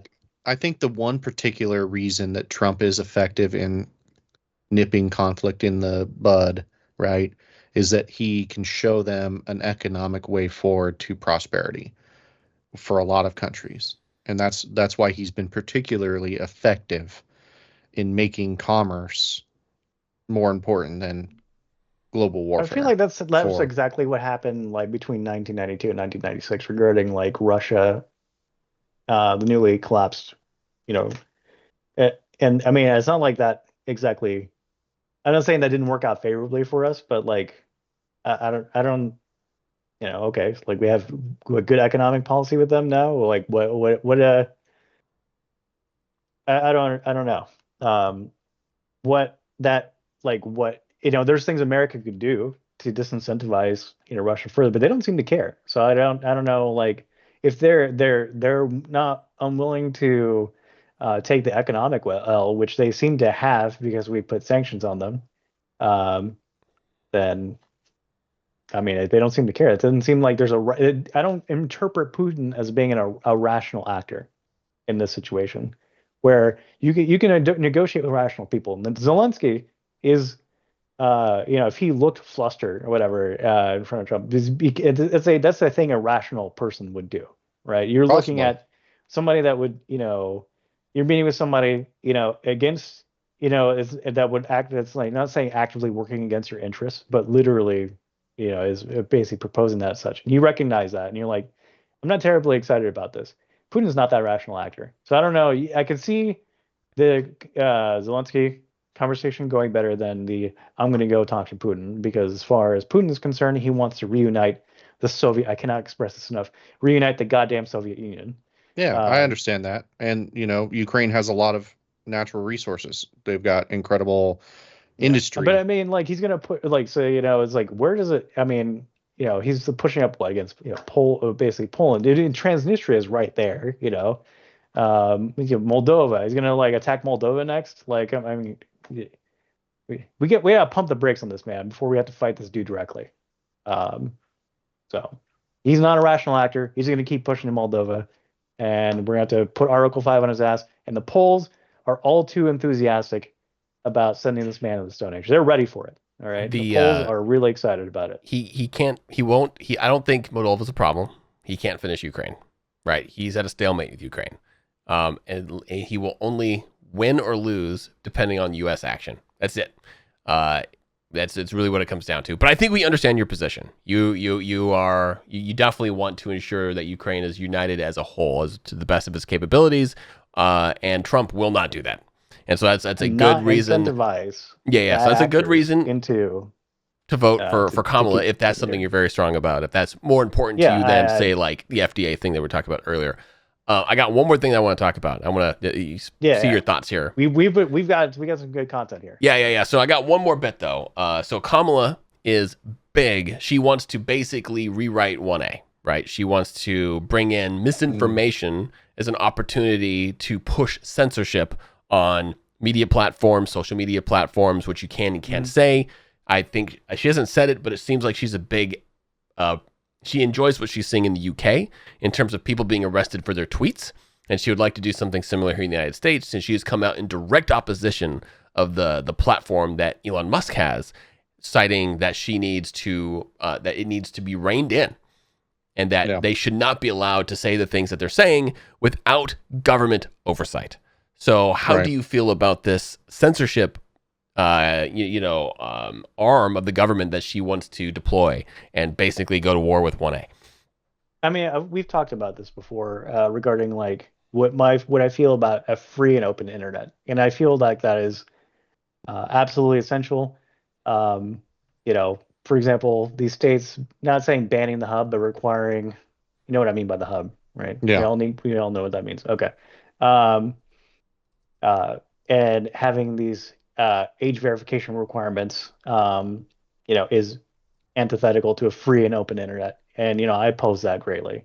And so, that the bit about censorship also, is important to me as well. But as far as the um, that particular, I remember reading something about like some kind of recent Supreme Court decision. I have to look into it again regarding enforcement of platform, because the way we've had it in the past is that, since the early laws of the internet were put out there, largely things like uh, misinformation, hate speech, that kind of things. They were the websites moderated themselves. However, the government did intercede, and from time to time, and they actually do. And I actually did, meet, uh, such people that were running far right websites that were arrested by the feds. And those guys, that guy, one of the things named Cameron in particular, that guy was like a moderator for one, or rather an admin. Um, and they raided that man's house with like uh, everything. So there's, I don't, it, I don't think the censorship is uh, really the play here, because I think as far as because I do want a free and open internet. Do I like hate speech and um, some of the other, unsavory things that happen on the internet? I do not. But largely as a thing that exists, uh, by itself, I don't think we should have world governments trying to control what people see on the internet. Right. So you're against it. You don't like that portion of Kamala Harris's campaign. Yeah, which is pretty common sense. I don't like hate speech either. I don't like seeing the American flag being burned. I don't like seeing a lot of that stuff, but that is a classic example of your First Amendment rights. Yeah, well, I would say it goes against the nature of what the internet's supposed to be. So I'm not talking. I don't even care about the internet 100%. I'm just saying free speech in its entirety. If you want to sit on a corner and read Bible verses, or you want to sit on a corner and spout Nazi propaganda, or you want to sit on a corner and burn the American flag, right? You should be able to do that in America because it is a First Amendment right. Yeah. To be as hateful as you want to be as misinformed as you want to be, right? I don't love it, right? No, I'm not. I wouldn't say I wish that we excited could about it. Yeah. Yeah, I wish that we could rein in some of the fucking craziness, but maybe by fixing the food supply, we could do that. I mean, it really just comes down to food, man. A little bit of food, a little bit of structure, a little bit of discipline. Maybe it wouldn't be so bad. Maybe the country wouldn't be such a shit show. No. So, I have a hard time watching a lot of that happen, where like people are infringing on our rights. 1A, 2A, whatever. It is really difficult for me to see somebody that's for mandatory buyback programs for guns. Mandatory buyback programs for guns, right? She's like, no, I wouldn't do that, but she will. She's a liar. She'll tell you whatever the hell you want. She'll be anybody you want her to be until she gets elected. I mean, she's a figurehead. I mean, she's a figurehead for some system. If you just look, she can't communicate without a teleprompter. I don't know if Carlos, if you've seen this several times now, she's been in a speech and the teleprompter goes down and she just stops talking. Dude, Telemundo was just recently where they panned the camera around behind her and they shut down her prompter. They did have the prompt show up. That thing was like an introduction, something in Spanish, and then because I saw it was like I'm cued into the Latin stuff, whether I want to or not. So like I saw that it was like, the showrunners for that particular thing. Again, I don't have cable, so I would have Univision. I mean, I don't really have Latin American TV. Bet you could find a stream for it on YouTube. I bet I could, man. I could. But yeah, it was like, I don't think it was up the whole time. I think it was specifically for an introduction and then some other time code thing, and then they didn't use it anymore after that. So I don't. It would be interesting to see if she stopped talking as soon as the teleprompter turned off, huh? She did. She literally did, Carlos. Watch it, and she literally is doing her thing, and she's like, well, did she have a teleprompter in the debate? Like, I mean, I don't. Dude, so she was rehearsed. Had an earpiece in. She was okay, no, that's false. But the thing is, if there's another example of this, you can actually go look it up. Just Google it. Kamala freezes after teleprompter breaks down, and she was in the middle of a speech. It was like a university or something like that. I can't remember, but same deal. Mid sentence, teleprompter stops working. It stops scrolling or something like that. But she just froze, And she sat there for about 5 seconds and didn't say anything, waiting for the teleprompter to come back. And then when it didn't, she just started repeating the last sentence she said. It was fucking awkward. Like, what are you doing? This is the person that we're putting in power to negotiate with Putin and Xi Jinping and, well, I mean, all of the other dictators and bullshit. Huh? So, the person, she probably rehearses when she will talk to these people. That's not how debates work. You have your points. You have your points memorized, like what you're going in there to achieve, right? You got all of your points down, and you memorize as much as you can in terms of what you need to say to convince your opponent otherwise. But it's a fluid debate. It's a back and forth. It's not a rehearsed thing. At some point, your opponent's going to say something that's going to catch you off guard. You need to be able to react. You're not you need to have poise. Yeah. She's not that. And you know what's really interesting, though? I mean, just generically, I got to go here momentarily. But she was a prosecutor. I would imagine she would have the skills to go up on stage and do all these things. I'm shocked that she cannot operate without a teleprompter. Like in all of her debates and whatnot that she's been at. It's not like you go to a courtroom and you have a teleprompter in there. No. Exactly. I don't under. So it doesn't. Maybe she just read off her notes, man. She had a decently successful career. The prosecution stand and she goes up to the witness stand and she has like a little card like in front of her face, like a Rolodex, like for glasses, and she just. Dude, maybe she was a really terrible prosecutor. She was the AG though for California, so maybe she was a really terrible prosecutor, and DEI carried her through. Maybe I'm not understanding. I don't want to get into this, but I'm just not understanding because it's honest. It's a complete disconnect from her resume to her performance. It seems like she should have no problem destroying Trump in a debate because Trump is not exactly eloquent.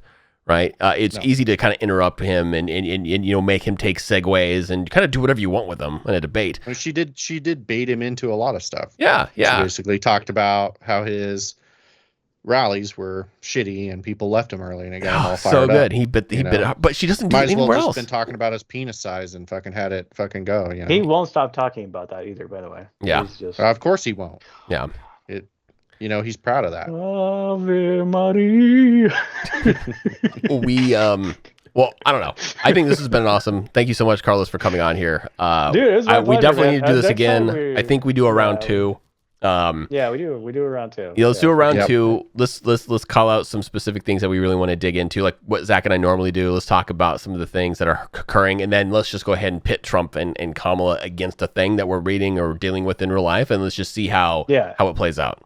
How they handle, yeah, for sure. That sounds cool.